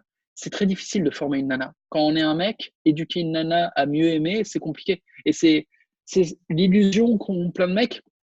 La nana répond pas à leurs attentes, alors eux, ils commencent à râler. Ce qu'ils aimeraient, c'est que la nana fasse mieux. Donc ça veut dire qu'ils ont l'illusion de croire qu'ils vont éduquer la nana à mieux aimer. Et c'est tout un boulot, hein. Même moi, je suis coach sexuel, j'éduque pas les nanas. Franchement, éduquer les nanas, c'est compliqué. Bon, après, on peut leur donner des informations pour qu'elles nous donnent plus de satisfaction. Mais le fait d'avoir une lucidité sur l'ensemble de la relation et de séparer ce que nous on offre, appeler ça de l'amour, et comprendre que nos attentes, eh ben, il faut les exprimer avec un certain détachement. Il ne faut pas être genre j'ai tellement besoin, file-moi ça, sinon je t'emmerde en fait. Et c'est compliqué. Et le résultat, c'est que les nanas, elles sentent. Hein. Quand les mecs sont trop needy, tu vois cette expression needy, trop Non, dans je vois pas l'attente, ce que trop tu dans veux le dire. Ok. besoin, ben, ouais, bah, les mecs qui sont chiens, quoi. Les mecs qui grattent. Ils projettent leur attente sur des nanas. Les mecs qui viennent draguer, c'est exactement ça. Quand ils viennent demander leur téléphone à une nana, ils viennent demander est-ce que tu peux, s'il te plaît, m'aider parce que j'en peux plus, tu vois. Je suis en galère sexuelle. Aide-moi à assouvir mes pulsions pour que je sorte un peu de la misère sexuelle. En fait, je suis un clochard. Un dragueur, il vient dire ça aux nanas. Donc évidemment qu'il se fait envoyer chier par 99% d'entre elles. On n'a pas du tout envie de donner à quelqu'un qui est dans le besoin. On préfère donner à quelqu'un qui est déjà à l'aise. Quand tu es dans l'aisance sexuelle, ça va, tu vois, genre, que tu vas vers les nanas en mode ouais, je m'en fous, tu dis oui, tu dis non, moi je suis content, j'ai déjà d'autres copines, tout va bien, ou tu m'aimes, c'est bien, tu m'aimes pas, je m'en fous, je suis très à l'aise tout seul, ou je suis avec des gens qui m'aiment, je suis déjà dans une position confortable, tu vois. Pour les nanas, c'est facile. C'est facile parce que ça ne crée pas de tension. L'attente crée une tension énorme. Et donc, le fait de conscientiser tout ça aide. Le fait de conscientiser, ah, ça, c'est mes attentes. OK, il ne faut pas que je les projette de manière mal contrôlée vers les autres parce que c'est sale et c'est perçu comme sale par tous les gens qui ont un haut niveau de conscience. Et après, on découvre qu'il y a des moyens, il y a l'art et la manière d'exprimer des requêtes, tout simplement. Les gens vont dire, ouais, mais attends, je ne suis pas un saint, j'ai des attentes, j'ai des besoins. Oui, oui, tu as des besoins. Et tu veux y satisfaire? OK, bah optimise ta façon de demander les choses. Quand tu demandes les choses intelligemment, c'est comme en vente. Hein. La vente, c'est quoi? La vente, c'est de demander au gars, file-moi ton fric. Ben, si tu es bon vendeur, tu as du fric. Si tu fais de la merde, les gens, ils sentent que tu es needy. Comme je disais, needy, c'était en anglais, to need, C'est ça un veut dire chien, avoir ouais. besoin de. Needy, ouais, needy, c'est en chien, tu vois. Quand tu as l'air en chien, que tu es en mode, ah, s'il te plaît, tu peux regarder ma vidéo, ah, s'il te plaît, tu peux acheter mon produit parce que j'ai pas une thune, personne n'a envie de t'acheter ta merde. Quand Apple il sort un produit, ils n'ont pas une pub qui dit ouais, s'il te plaît, tu peux nous acheter des iPhones, sinon ça ne se vendra pas. Non, non, ils arrivent en mode ça, c'est la révolution. Si tu veux être un homme nouveau, tu achètes ça. Si tu l'achètes pas, en fait, tu n'as rien compris. Mais on n'en a pas assez. Donc faites la queue et battez-vous. Tiens, maintenant, fight. Et les mecs s'entretuent pour avoir l'honneur de lâcher de la thune pour s'acheter un putain d'iPhone après avoir attendu toute la nuit dehors. Ben, il faut arriver un peu pareil, quoi. C'est-à-dire en mode que les meufs, elles s'entretuent pour avoir le plaisir de se sucer la queue. Si tu gères bien, c'est ça qui se passe. Top. Ça peut paraître un peu gros, mais moi, c'est ma life aujourd'hui. Ok. Bon, Ça, après, je truc un peu le game avec le pognon, hein, quand même. Soyons honnêtes. Les dés sont Et de toute pipés. façon, une meuf, les dés sont pipés, mais attention, hein, le sexe n'est jamais gratuit. Et les gens sont là, ouais, ils payent les meufs et tout, ils payent des putes, ils payent des actrices porno. Ouais, et j'ai aussi des amantes. Sachez que les amantes sont plus chères que les actrices et que les putes. Et que ça n'est rien comparé au prix d'une épouse. J'ai été marié 3 fois, il n'y a rien de plus cher qu'une épouse. Et ceux qui ont été mariés le savent. Mais une épouse, ça vaut un fait. Tu sais, l'épouse, si tu fais de la merde, elle part avec 50% de tout ce que tu possèdes hein, au divorce. Non, mais sans déconner. Donc les gens, il faut qu'ils arrêtent de croire qu'ils payent des thunes et ils payent les meufs. Tout le monde paye les meufs. Si vous ne les payez pas, c'est que vous avez rien compris. Et quand on a une épouse, vieux, il y a un compte commun, elle dépense des sous, et il faut qu'elle fasse les courses pour les gamins et tout, qu'elle s'achète des accessoires, des produits de beauté, machin. C'est hors de prix, une épouse. Donc gardez ça en tête. Il n'y a rien de plus cher qu'une épouse. Ça fait la chaîne YouTube, ça fait une bonne transition justement pour parler de Love by Domination. C'est un nouveau truc que tu as lancé sous forme. Domination by Love. Wow, pardon. Domination by Love. Est-ce que tu peux nous parler un petit peu de ça? Ouais, avec plaisir. Je pense pas, peut-être pour ceux qui suivent ta chaîne, eux, ils comprennent bien le concept, mais pour quelqu'un qui regarde à distance, surtout qu'avec ton ton qu'on connaît, de parler de gourou, le gourou qui va tu vois, les gens, ils comprennent pas forcément ce qui est insinué derrière. Est-ce que tu peux expliquer un petit peu? Ouais. En gros, avant, j'avais une chaîne sur laquelle je balançais tout, mais je balançais des trucs trash. Il y avait des clashs, il y avait des choses obscènes, genre critiques de prostituées. Je suis le seul youtubeur français à faire des critiques de putes. Je vais aux putes et je reviens et je fais une critique, tu sais, comme un critique culinaire ou un critique de film, critique de jeux vidéo. Tu vois, il dit, ouais, la jouabilité, c'est pas terrible, mais par contre, les graphismes sont superbes. Moi, je te dis, ouais, les nichons étaient vraiment bien, par contre, elle suce avec les dents, c'est terrible. Et au final, j'ai reçu de mes followers des critiques aussi. Et donc, je fais des vidéos où je lis les critiques. Genre, là, on a Docteur Duracell, on a Silvio qui allait aux putes et il nous raconte. C'était une vieille asiatique, mais elle avait des cicatrices sur le ventre. Enfin, tu vois, on rigole, quoi.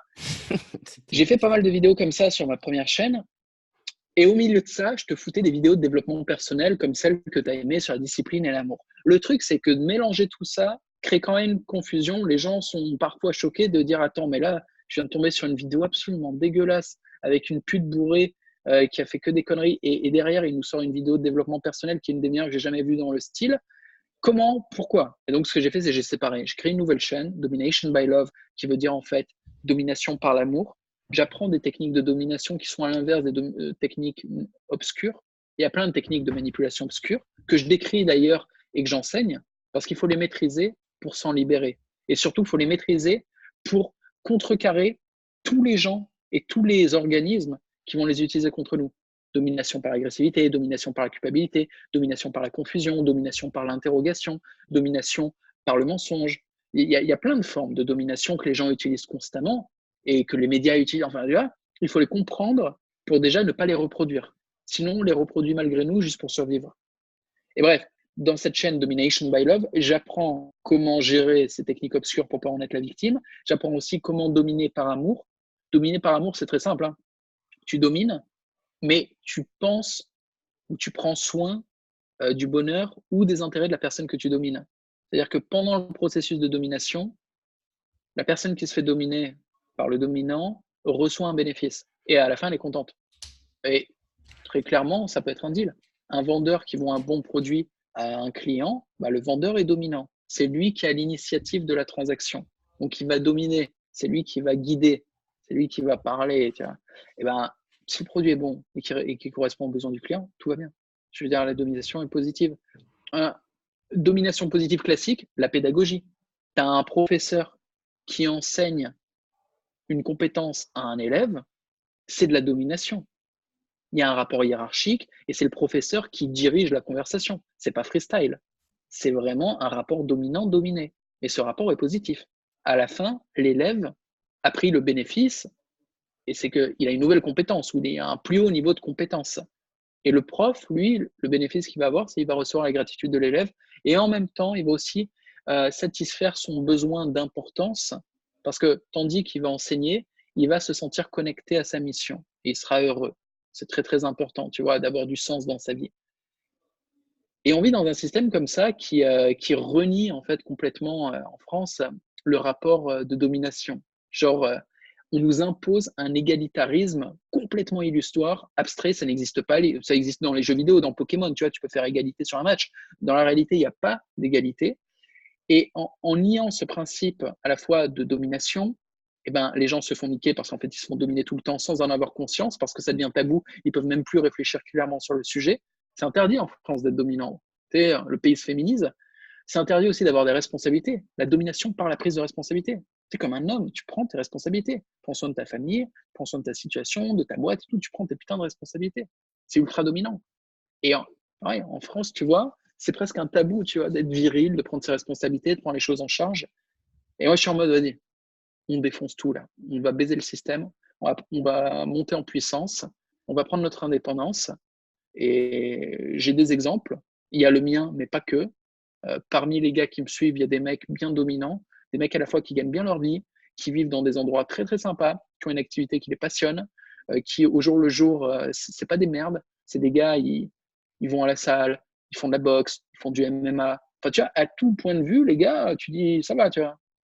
Et ben, je monte une équipe comme ça, une équipe d'ultra dominants, bienveillants. On n'est pas des fils de pute, on ne se laisse pas emmerder.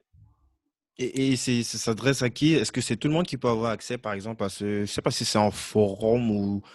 Mais j'imagine que c'est un truc Non, qui n'est pas sur les plateformes standards, sinon tu vas te faire démonter comme d'habitude. tout le monde n'a pas accès. En fait, les mecs qui viennent sur la chaîne Domination by Love, je leur propose les lives privés sur lesquels il y a les cours. Les cours, c'est une fois par semaine en live privé. Dans les derniers cours, par exemple, je donnais un cours sur le deep work. Le deep work, c'est tu connais peut-être, c'est des séquences de Ouais, 45 minutes très intenses de productivité. c'est ouais, un petit peu comme avec les techniques de Pomodoro, une période de concentration Exactement. intense. Voilà. Donc là, c'est vraiment des trucs de base. Il faut les avoir, sinon on ne peut rien produire. Bon, ça c'était le thème du dernier épisode. Le prochain, je vais donner le rituel nocturne, c'est-à-dire comment entrer dans la phase de sommeil pour s'endormir rapidement et avoir une nuit dans laquelle on récupère bien. Enfin, toutes les bases, tu vois. Si tu manges pas bien, si tu dors pas bien, si tu t'alimentes pas bien, et si tu travailles pas bien, en fait, tu peux rien faire. Tu peux Ouais, pas c'est clair. réussir, quoi. Tu peux pas dominer. Donc la base, c'est d'être en bonne santé, d'être efficace au niveau physiologique et efficace au niveau production. Et ça, c'est 10 euros par mois. C'est que dalle. En gros, ce ticket-là à 10 balles par mois, c'est juste pour pas avoir des touristes. Quand les Mhm. mecs mettent 10 balles, ils s'impliquent quand même. Ils viennent pas pour ricaner. Quand tu ricanes, genre, je suis juste venu pour ricaner. Non, non, tu as mis 10 balles. Tu as mis 10 balles, donc ça veut dire que tu prends le truc au sérieux. Sinon, tu serais allé te payer un McDo. Donc, c'est juste un ticket d'entrée. Yes. On Et va mettre les après, liens non, en tout le monde n'a pas description. accès. Mhm. Ouais, merci. Et tout le monde n'a pas accès dans le sens où je vire très facilement les gens. S'il y a un profil qui ne me plaît pas, tu sais, je vois, il y a un chat, et il y a le forum, l'activité sur le forum. C'est-à-dire que ça soit moi ou les membres assez hauts dans ma hiérarchie, si on voit des comportements nuisibles, suicidaires, défaitistes, dépressifs, hostiles, des ricaneurs, de la merde, en fait, des trucs qui tirent la communauté vers le bas, on les dégage. Mon truc, c'est pas l'assistanat social, c'est tout l'inverse, c'est de l'eugénisme. On prend les meilleurs éléments et toutes les ressources de la communauté, on les met au service de nos meilleurs éléments. Ce qui est l'inverse de la France. En France, on file des ressources pour des gens qui sont même pas notre pays, qui sont des putains d'envahisseurs. On file nos ressources pour des cassos, pour des handicapés physiques et mentaux. On file nos ressources pour des truands qui sont en prison, qui nous coûtent une fortune. On file des ressources pour des traites qui sont au pouvoir. En fait, on file nos ressources pour tout un tas de gens qui, objectivement, sont des putains de nuisances et des parasites inutiles. Dans la communauté, c'est tout l'inverse. Quand il y a des parasites détectés, tu crois qu'on les aide? On les dégage, qui crèvent. Et même quand il y a des gens qui ont besoin d'aide, la première question, c'est à quel point cette personne est utile dans la communauté. Si la réponse est elle est très utile, ah putain, on l'aide à mort. Si elle n'est pas très utile, on l'aidera à hauteur de son utilité. Vraiment, ça n'est pas social. Ça n'est même pas juste. Et il n'y a pas Je promets d'objectivité l'injustice. de faire remonter, élever les autres qui peut-être pourraient potentiellement faire partie de la communauté, mais n'ont pas les aptitudes pour directement ceux ici au haut de la communauté.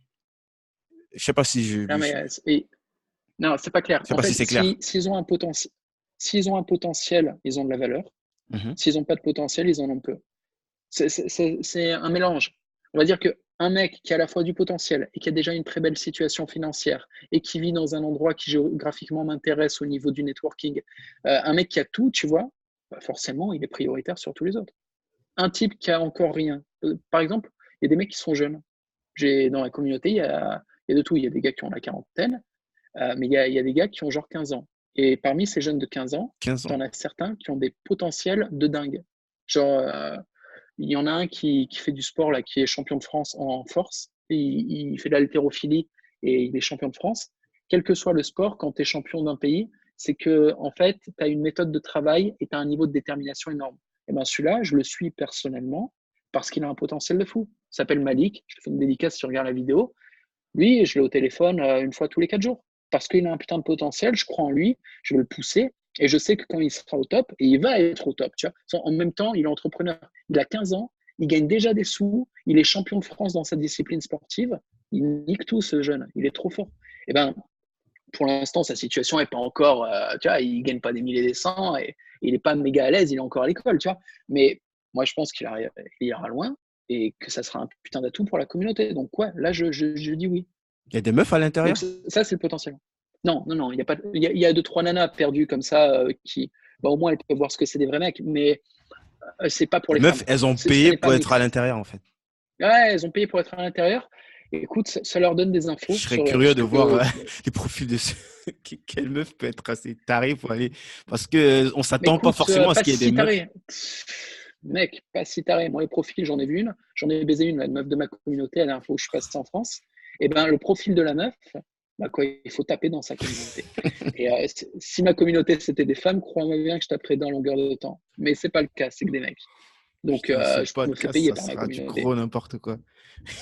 Ouais, c'est la vérité. Tous les youtubeurs là qui tremblent du menton quand tu leur dis alors, t'as baisé les filles de ta communauté? Mais évidemment. Bon, alors, moi, celle que j'ai rencontrée là, elle est très intelligente. Elle voit une communauté où il n'y a que des mecs qui sont à fond sur le sport, sur l'entrepreneuriat, sur le développement personnel et qui en plus ont de l'humour. Elle a débarqué là-dedans et son but, c'était de se faire plaisir, rencontrer des mecs cool, se faire offrir quelques week-ends à droite à gauche, payer le billet de train et puis des petits moments romantiques avec des mecs de valeur. La meuf, elle a passé un super moment. Elle a fait quelques rencontres là dans ma communauté. Elle s'est éclatée. Elle m'a rencontré moi. Elle est super, cette nana. Elle se reconnaîtra si elle écoute. Elle m'a offert un très bon moment. J'ai beaucoup apprécié. Et elle était aux anges. Elle était ravie. Elle a passé 3 jours avec moi. On a déliré. Donc, elle est très intelligente. En fait, regarde, si toi, demain, tu vas dans une communauté où il n'y a que des super nanas, mais il n'y a pas un mec. Tu es le seul mec. Tu es entouré de 40 000 super nanas. Et mais mes gars, tu es le roi du monde. Les rares nanas qui viennent dans la communauté, elles ont tout capté, elles s'en battent les couilles de ce que je dis. Elles regardent autour les mecs, elles font leurs courses. Mais elles ont tout capté. Elles sont très intelligentes, les nanas de ma communauté. Ok, top. J'ai envie de parler aussi un petit peu de comment est-ce que toi tu progresses aujourd'hui? Si t'as des, je sais que tu as plein de rituels. Est-ce Par que la tu peux nous formation, parler un petit peu pardon? la formation, il faut continuer de se former. En fait, tous les jours, il y a un temps qui doit être dédié à la production, mais il Mhm. y a un temps qui doit être dédié à la projection dans le futur. C'est-à-dire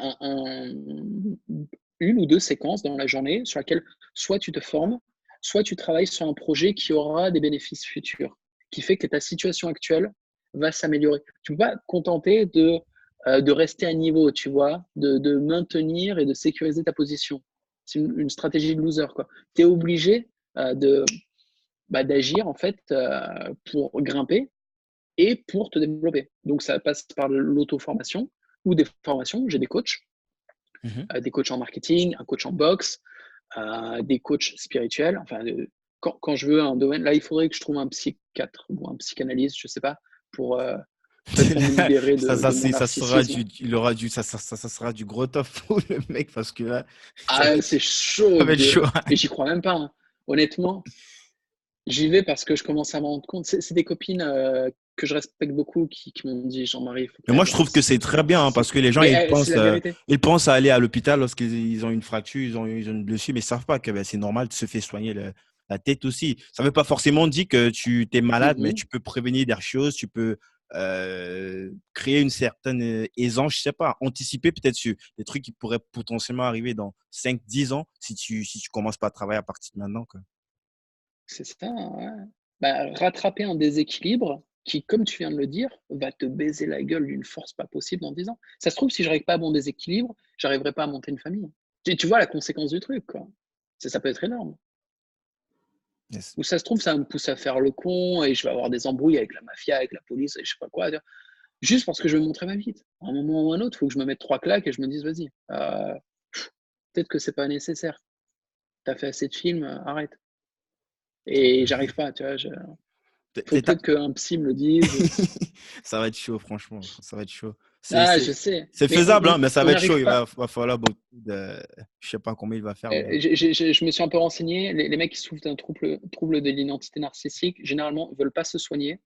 Ou quand ils en parlent, c'est encore une fois, c'est du narcissisme. C'est pour prétendre qu'ils se remettent en question, mais la vérité, c'est que c'est un mensonge, ils le font pas. Donc, même moi, hein, est-ce que je me remets vraiment en question ou est-ce que je me la raconte? On ne sait pas. Même moi, je ne sais pas. Et troisième truc, c'est que même, quand bien même ils voudraient se soigner, les mecs, ça marche très mal. On ne soigne pas des mecs narcissiques ou des pervers narcissiques. Je ne suis pas un pervers narcissique. J'ai un trouble de l'identité Ouais, narcissique. pervers Juste, je me narcissique, crois génial. c'est un petit peu, on n'est pas loin on est à la limite quand même de la violence, c'est un petit peu. Ben, le pervers narcissique, il est dans la malveillance, en fait. Ouais. Et c'est un destructeur. Moi, je suis un créateur. Donc, il y a plein de formes de narcissisme, où il y a plein de formes de troubles de l'identité. Tu as les troubles de l'identité borderline, par exemple. C'est les mecs qui ils pètent un plomb, ils peuvent avoir des crises où ils font n'importe quoi. Ils sont chaotiques, en fait. Donc, il y a plein de formes de troubles d'identité différentes, mais ça se soigne très mal, en fait. Ça se soigne très, très, très mal. Yes. Enfin bon. Là, on arrive sur la fin, Jean-Ma, et je me rends compte que j'aurais dû commencer par ça. J'ai oublié de remercier mon ami Raphaël, qui nous a justement mis en relation. Je pense à la fin, et je sais que Et justement, je le remercie aussi. Il va nous aider pour le rituel du soir. Il m'a donné des conseils. C'est un type qui est spécialisé en sommeil polyphasique. C'est effectivement, segmenter sa nuit en lui, plusieurs heures. je voulais justement t'en parler parce que je sais que tu as parlé dans une vidéo. Et ça, au moment où tu parlais de ça dans ta vidéo, j'imaginais pas, puisque Rafa, on se connaît depuis, ça doit faire peut-être 2 ans.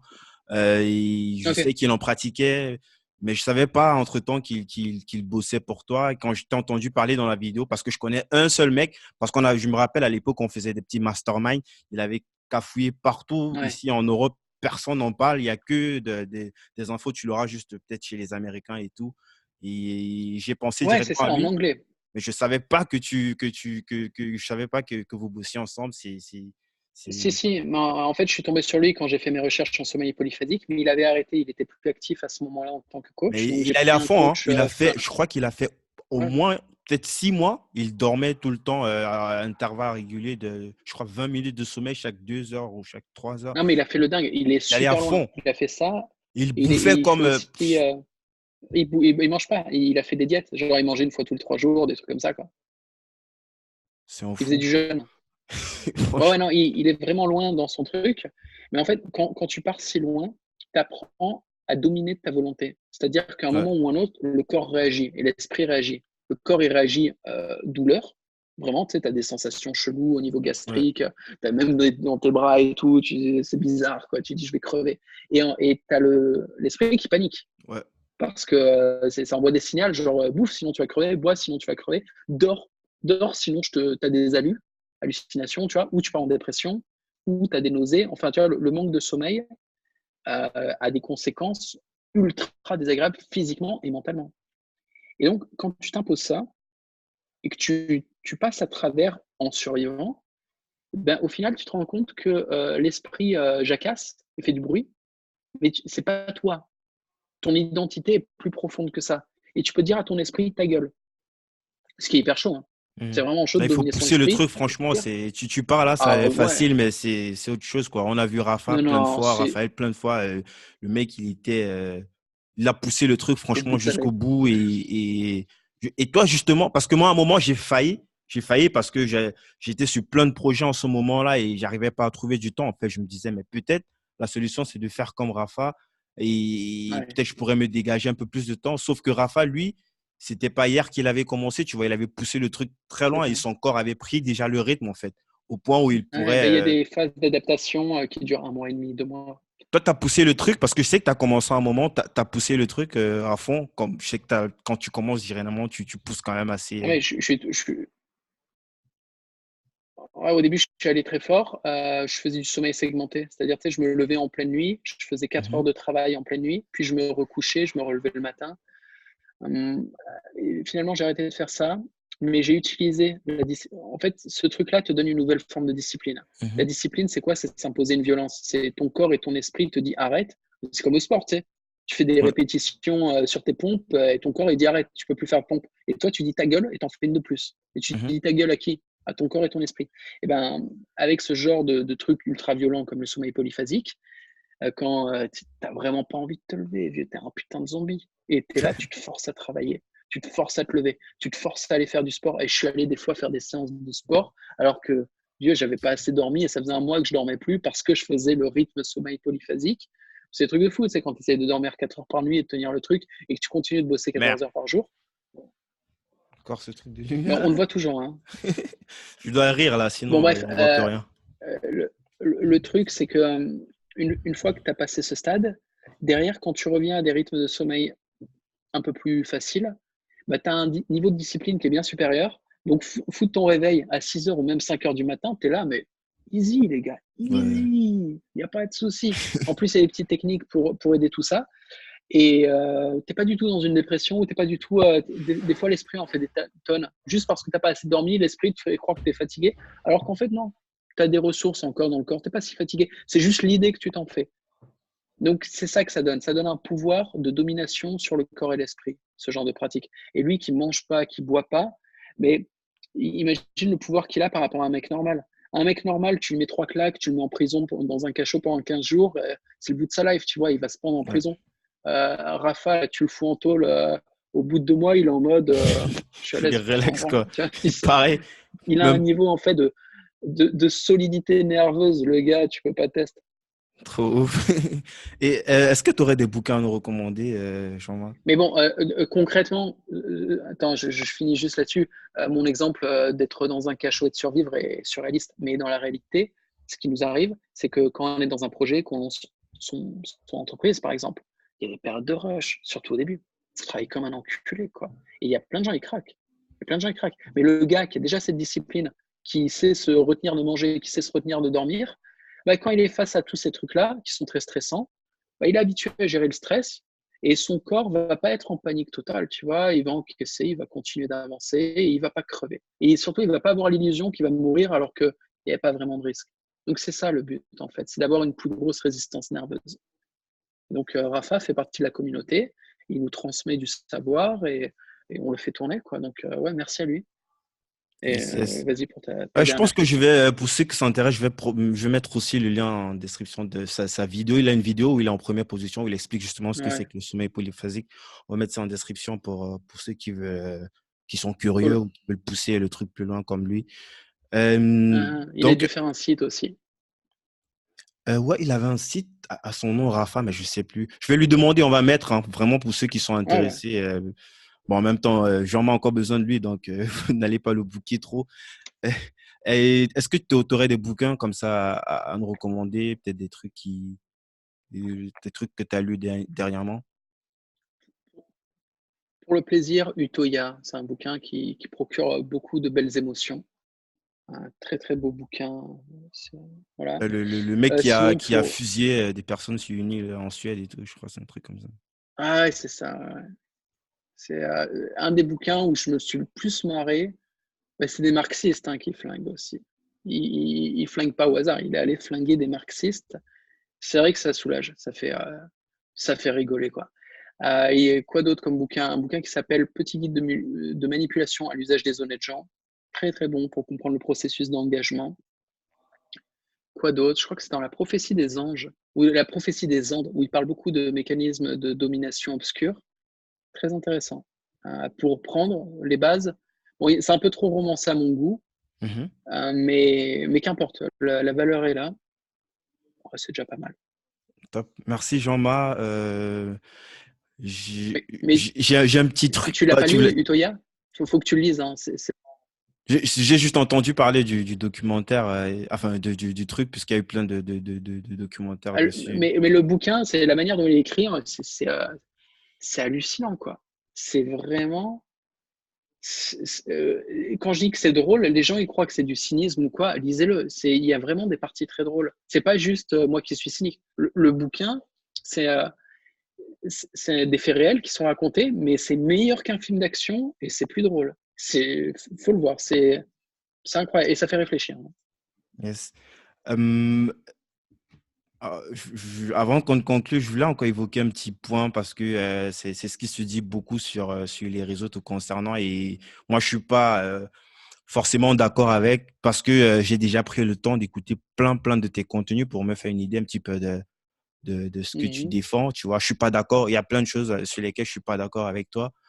Il y a des gens J'espère bien. qui poussent sur le fait que Jean-Ma, il est raciste, il est contre tous ceux qui sont... Parce que tu parles beaucoup de blanc, de comment est-ce que toi, en tant que blanc, comment est-ce que tu peux te sentir dans la société, comment est-ce que tu devrais, comment est-ce que tu peux te redéfinir toi en tant que blanc. Et moi, je trouve que parler de ça, ça ne veut pas forcément dire faire l'apologie des autres personnes qui ne sont pas blanches. Je ne l'ai jamais ressenti dans tes contenus, en tout cas. Et la preuve, tu es en En train de fait, faire tu une t'es interview avec planté un dans le black ce terme. Tu soir. disais, tu disais l'apologie des personnes qui sont blanches. Je pense l'inverse, non blanches. Tu veux dire avoir de la haine pour les personnes qui sont non blanches. Je pense que c'est ce que Ah tu ouais, veux c'est ça dire. que je le dis, pardon. Avoir de la haine pour des personnes qui sont pas de couleur blanche. Et moi, je trouve pas, puisque en écoutant tes contenus, c'est pas ce que je ressens, c'est pas ce que j'écoute. En tout cas, tu définis d'autres propos. Et la preuve, ce soir, tu es en train d'avoir une interview avec une personne de couleur, en l'occurrence moi. Et c'est juste ce point-là que je voulais mettre en lumière et par la même occasion te remercier aussi parce qu'on ne se connaît Je t'en pas. prie. Et À l'aise, à c'est l'aise. sur un coup de téléphone, j'ai dit, j'ai envie qu'on parle de ça, de ça. Tu m'as dit, il n'y a pas de souci, on le fait. Donc, Bah merci. alors, dis-moi tout. Je suis ton premier pote raciste? Non, tu sais que je vis en Allemagne. Ça fait toujours bizarre quand je dis Mhm. ça aux gens. J'ai des potes avec qui, mais franchement, ça, c'est dans le privé, hein. Quand on parle, s'ils parlent ouvertement, ils vont se faire mettre en prison. Mais quand on parle dans le privé, mais ce sont des blagues vraiment de ouf. Là, je suis en train de parler de ça. Le, le podcast va être publié, tout le monde va l'écouter. Mais on se fait des blagues de Et ouf. Et il n'y a moi, rien de plus drôle que les non, blagues on se racistes. fait des En fait, digressions sur tout ce qui est nazi et tout. Et eux aussi, ils poussent à fond sur tout ce qui est blague, tu vois. Mais je sais qu'on vit dans une mais société ouais. où les gens, ils sont tellement, tu vois, on les pompe des trucs à la télé. Il y a cette bien-pensance là. Moi, je suis pas dans ça. Je suis pas français. En plus, je suis pas dans vos trucs, dans les trucs de. Moi, je suis camerounais. Je suis né au Cameroun et je suis quitté du Cameroun pour l'Allemagne. Dans les trucs de France, je connais la France juste parce que je vois comme info à la télé. Donc, j'ai pas cette culture là, mais je constate plus que c'est cette bien-pensance là qui veut imposer à tout le monde. Moi, je suis pas trop dans ça, tu Ok. vois. Je Donc, comprends tu qu'il y fais en a qui se partie plaisent dans du. ça, mais moi, je suis pas. Moi, je suis amoureux de ma liberté. Je suis un libertaire et à fond, quoi. Ouais. Je comprends. En fait, tu fais partie de la branche camerounaise nationaliste, que je respecte beaucoup, hein. Oh là, Et ça fait. la section, elle est là, quoi. Mais écoute, comme on le disait, il n'y a rien de plus drôle que les blagues racistes. L'humour antiraciste, c'est comme baiser avec une capote, tu vois, on perd les sensations. Bon, Oh, le après, parallèle. moi, en tant que sex coach, J'ai une image je là dis dans aux la gens tête. de foutre leur capote. Donc voilà, considère-moi comme un nazi sans capote, voilà. Et Bah, l'idée, c'est que, par exemple, tu connais un peu Kémy Seba? ouais, Kémy Seba, je connais. Je connais, C'est un gars, je crois, d'origine béninoise, si je ne me trompe pas. peut-être, ouais, c'est un Ouais. black suprémaciste, il est pour la supranégritude, et c'est un type que je kiffe pour plein de raisons. C'est-à-dire déjà, il s'exprime Il est un petit super peu bien, comme faut toi, voir il le gars à parle. la La façon dont il télé. parle des Noirs, c'est un petit peu comme toi quand tu parles des Blancs, bizarrement. C'est ce que Mais moi je ouais, trouve, quoi. mais je me sens très connecté à Kémy Seba. Quand il parle des siens, quand il parle des Noirs, je suis là, je me dis, il a complètement raison. Un Noir qui parle comme ça des Noirs, ça se voit qu'il respecte son identité, cet homme. Il sait qui il est, il sait que parmi son identité, il y a plusieurs composantes. Il y a une composante culturelle, il y a une composante familiale, il y a une composante géographique, si tu veux, mais il y a une composante raciale aussi. Et il n'est pas aveugle. Il est en mode oui, oui, oui, il y a toutes ces composantes, notamment la composante raciale. Et cette composante raciale est magnifique. Elle a des impacts, euh, il y a des conséquences. Je veux dire, il y a un déterminisme racial. Et ce déterminisme racial a des conséquences positives et négatives si on est aveugle et qu'on fait genre non, non, c'est un tabou, on ne peut pas en parler. Eh ben, par rapport aux aspects négatifs de ce déterminisme racial, on n'est pas conscient, donc on fonce dans le mur, on fait n'importe quoi. Et par rapport aux aspects positifs, on va faire quoi? Par égalitarisme, on va dire non, mais je te donne un exemple. Tu vois, moi, je suis sex coach, ok? Donc, Yes, je m'y connais en cul. Les capotes, ok? On va Durex. Tu connais? Tout le monde connaît les Durex. Tu crois yes. que les capotes Durex en Chine et en Afrique, c'est la même taille? On va parler chiffres. Je crois qu'en Chine, c'est 38 millimètres et en Afrique, c'est 56 millimètres de diamètre. Tu vois de quoi je te parle? On parle de 30% de différence, je sais pas quoi. Imaginons que Durex soit en mode, non, là, c'est fini, on va être politiquement correct. 38 millimètres pour tout le monde. Putain, les Africains, ils vont être là avec leurs petites capotes de chinois, ils ne pourront pas les enfiler sur leur bite. Ils seront, ça sera comme des saucissons aubergines, tu vois. Ça va pas le faire. Ça va pas le faire du tout. Bon, ça, c'est une composante raciale, tu vois, la taille de la bite. Bon, il y en a d'autres des composantes raciales. Et il y en a certaines qui vont influer, par exemple, sur le comportement, la gestion des émotions par rapport à la testostérone. Il y a le QI ou la perception, en fait, ou l'intellectualisation des stimuli extérieurs ou de l'analyse pour créer des projets, on va dire. Quand tu prends tous les composants en compte, bah, franchement, tu as plus de puissance pour capter tes avantages et tes désavantages ou tes forces et tes faiblesses et pour avancer. Et Kemi Seba, c'est pas un chialeur, tu vois. Il n'est pas en mode ah, nous les Noirs, on a Non. souffert. Non, non, il est là, vas-y, on est là, on domine. On domine à fond. Il a tout à fait raison. Et moi, j'ai exactement le même discours avec ma communauté. Il se trouve que je suis un mâle blanc hétérosexuel. Ça fait partie des composantes de mon identité. Et du fait que ça soit tabou en France aujourd'hui de dire ça, c'est qu'il y a un truc de dingue, tu vois. Je Ouais. veux dire, déjà, la France, de base, c'est un pays blanc.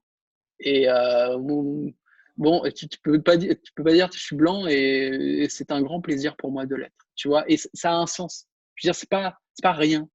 Le fait que je parle français, ça n'est pas rien. C'est une composante culturelle qui a un impact et des conséquences sur le reste de ma vie. Le fait que je sois un homme, ça n'est pas rien. Ça a des conséquences. Du fait que je sois un homme, je ne vais pas faire exactement ce que je ferais si j'étais une femme. Si j'avais une chatte entre les jambes, je mènerais ma vie différemment. Le fait que je sois blanc, ça n'est pas rien. Je prends conscience d'être blanc et je vais mener ma vie de manière harmonieuse avec mon identité raciale. Et de toute façon, tout ce qui est connecté à l'identité, je suis en mode, il faut prendre conscience de son identité. Sinon, comment tu veux vivre en harmonie avec ton identité si tu ne sais même pas qui t'es? Alors, je ne dis pas qu'il n'y a pas d'autres composantes à prendre en compte. Il faut tout prendre en compte. Et puis aussi, il faut prendre en compte le contexte. C'est-à-dire, on parle d'une personne ou on parle d'un groupe. Et en gros, tu as des composantes qui sont ultra importantes quand tu es en tête-à-tête. Quand tu es face à une personne, bah en fait, tu essayes de sonder l'âme de ton interlocuteur. Je t'intéresse à qui t'as. Quand tu m'as appelé, quand on a discuté, c'était la question. C'était de savoir est-ce qu'on s'entendait bien, est-ce que tu es un mec sympa, est-ce que tu es éduqué, c'est quoi qui t'intéresse dans la vie. Et tu t'intéressais à des sujets qui m'intéressent. Donc il y avait une connexion au niveau de l'âme, tu vois. Je me suis pas mis à me dire, attends, il est de telle race ou quoi. Non, c'est pas le plus important quand tu es en tête-à-tête avec un mec. La composante raciale, c'est quand même un élément que tu vas regarder énormément quand tu es face à un groupe. Et vraiment, quand tu es face à un groupe, que tu fasses du business, tu fasses de la politique, ou juste que tu décides d'aller vivre dans un endroit, dans un autre pays, tu vois, qui est peuplé avec les gens de ce pays, bah, tu observes la composante raciale, pas que la composante culturelle, parce que ça a un impact de dingue. C'est-à-dire le groupe, en fonction de sa race et de sa culture, et c'est pas la même ambiance. C'est aussi con que ça, tu vois. C'est pas la même ambiance du tout, quoi. Tu vas voir des Finlandais, tu vas voir des Congolais, mais vieux, c'est pas la même ambiance. On est d'accord ou pas, tu vois? Non, clairement. Donc tu peux pas faire l'aveugle. Non, c'est clair, c'est logique en même temps. Donc, Ouais, euh, c'est en fait pour aller contre ça, il faut forcément se forcer à être aveugle et c'est de la tyrannie. Et la France est une putain de tyrannie qui te force à l'égalitarisme et à l'aveuglement. Ça s'appelle colorblind. Colorblind, c'est tu prends des putains de bobos gauchistes, tu lui montres un black et tu lui dis cet homme est de quelle couleur? Et le colorblind, le gauchiste, il dit je ne sais pas. C'est comme les mecs, je ne suis pas un homme. Le gars, il a une barbe, il est chauve, et un présentateur TV, il dit voilà, il n'y a que des hommes ce soir, et l'autre, il dit je ne suis pas un homme. Et comment ça? Je suis non-binaire. Ouais. Et pareil, tu as des gauchistes qui sont en mode, qui sont face à un black, à dire je ne sais pas de quelle couleur est cette personne, couleur indéterminée. Putain, il est black, le mec. Et toi, tu es blanc. Tu vois pas la différence? Je te parle pas de rentrer en guerre raciale. Je te dis juste, vas-y, quoi, arrête les bullshit, là. Arrête ta merde. On t'a rentré de la merde dans le crâne. Lâche le truc, tu pourras commencer à avancer. Là, tu es en train de te faire niquer. mm, mm. C'est aussi simple que ça. Et donc, en fait, c'est plus simple de dire je suis raciste pour faire bugger tout le monde et pour dire allez vous faire enculer avec vos délires de merde, à part connaître un black d'un blanc. Je veux dire, c'est aussi insultant pour le black que le blanc d'ailleurs. Hein. Et ça va trop loin leur connerie. Donc, je suis en mode vas-y, je suis raciste, je suis un pervers, je suis tout ce que tu veux, je suis un narcissique, vas-y, je suis un seul type. Ouais. Mais au final, une fois que tu as dit tout ça, les mecs, ils peuvent plus te faire culpabiliser. Et vu que la France, la technique principale de domination du système, c'est par la culpabilité, une fois que tu culpabilises plus et que tu dis, mais j'assume, je suis un fils de pute, j'adore ça, je suis privilégié, je kiffe mes privilèges, ils sont niqués, ils peuvent plus rien faire. Top. Jean-Marc, ce podcast s'appelle Débrouillard. C'est quoi pour Yeah. toi un débrouillard? Débrouillard, c'est le mec, quand il tombe en panne, au lieu de chialer, il se démerde, tu vois. Il commence à prendre une pince coupante, il découpe ce putain tu sais, un grillage à côté, et ben il découpe le grillage et il fait des fils de fer et il répare son carbu avec ça. Ça, c'est un débrouillard. Il chiale pas, il trouve des solutions, même s'il sait pas, tu sais, il cherche. Excellent. J'ai eu plein de réponses ce soir intéressantes qui s'appliquent aussi en dehors du porno. Donc, je te remercie pour ça, pour ta transparence et je te dis à très vite. Je te fais une grosse bise. Merci pour ton invitation. Salut. Ciao.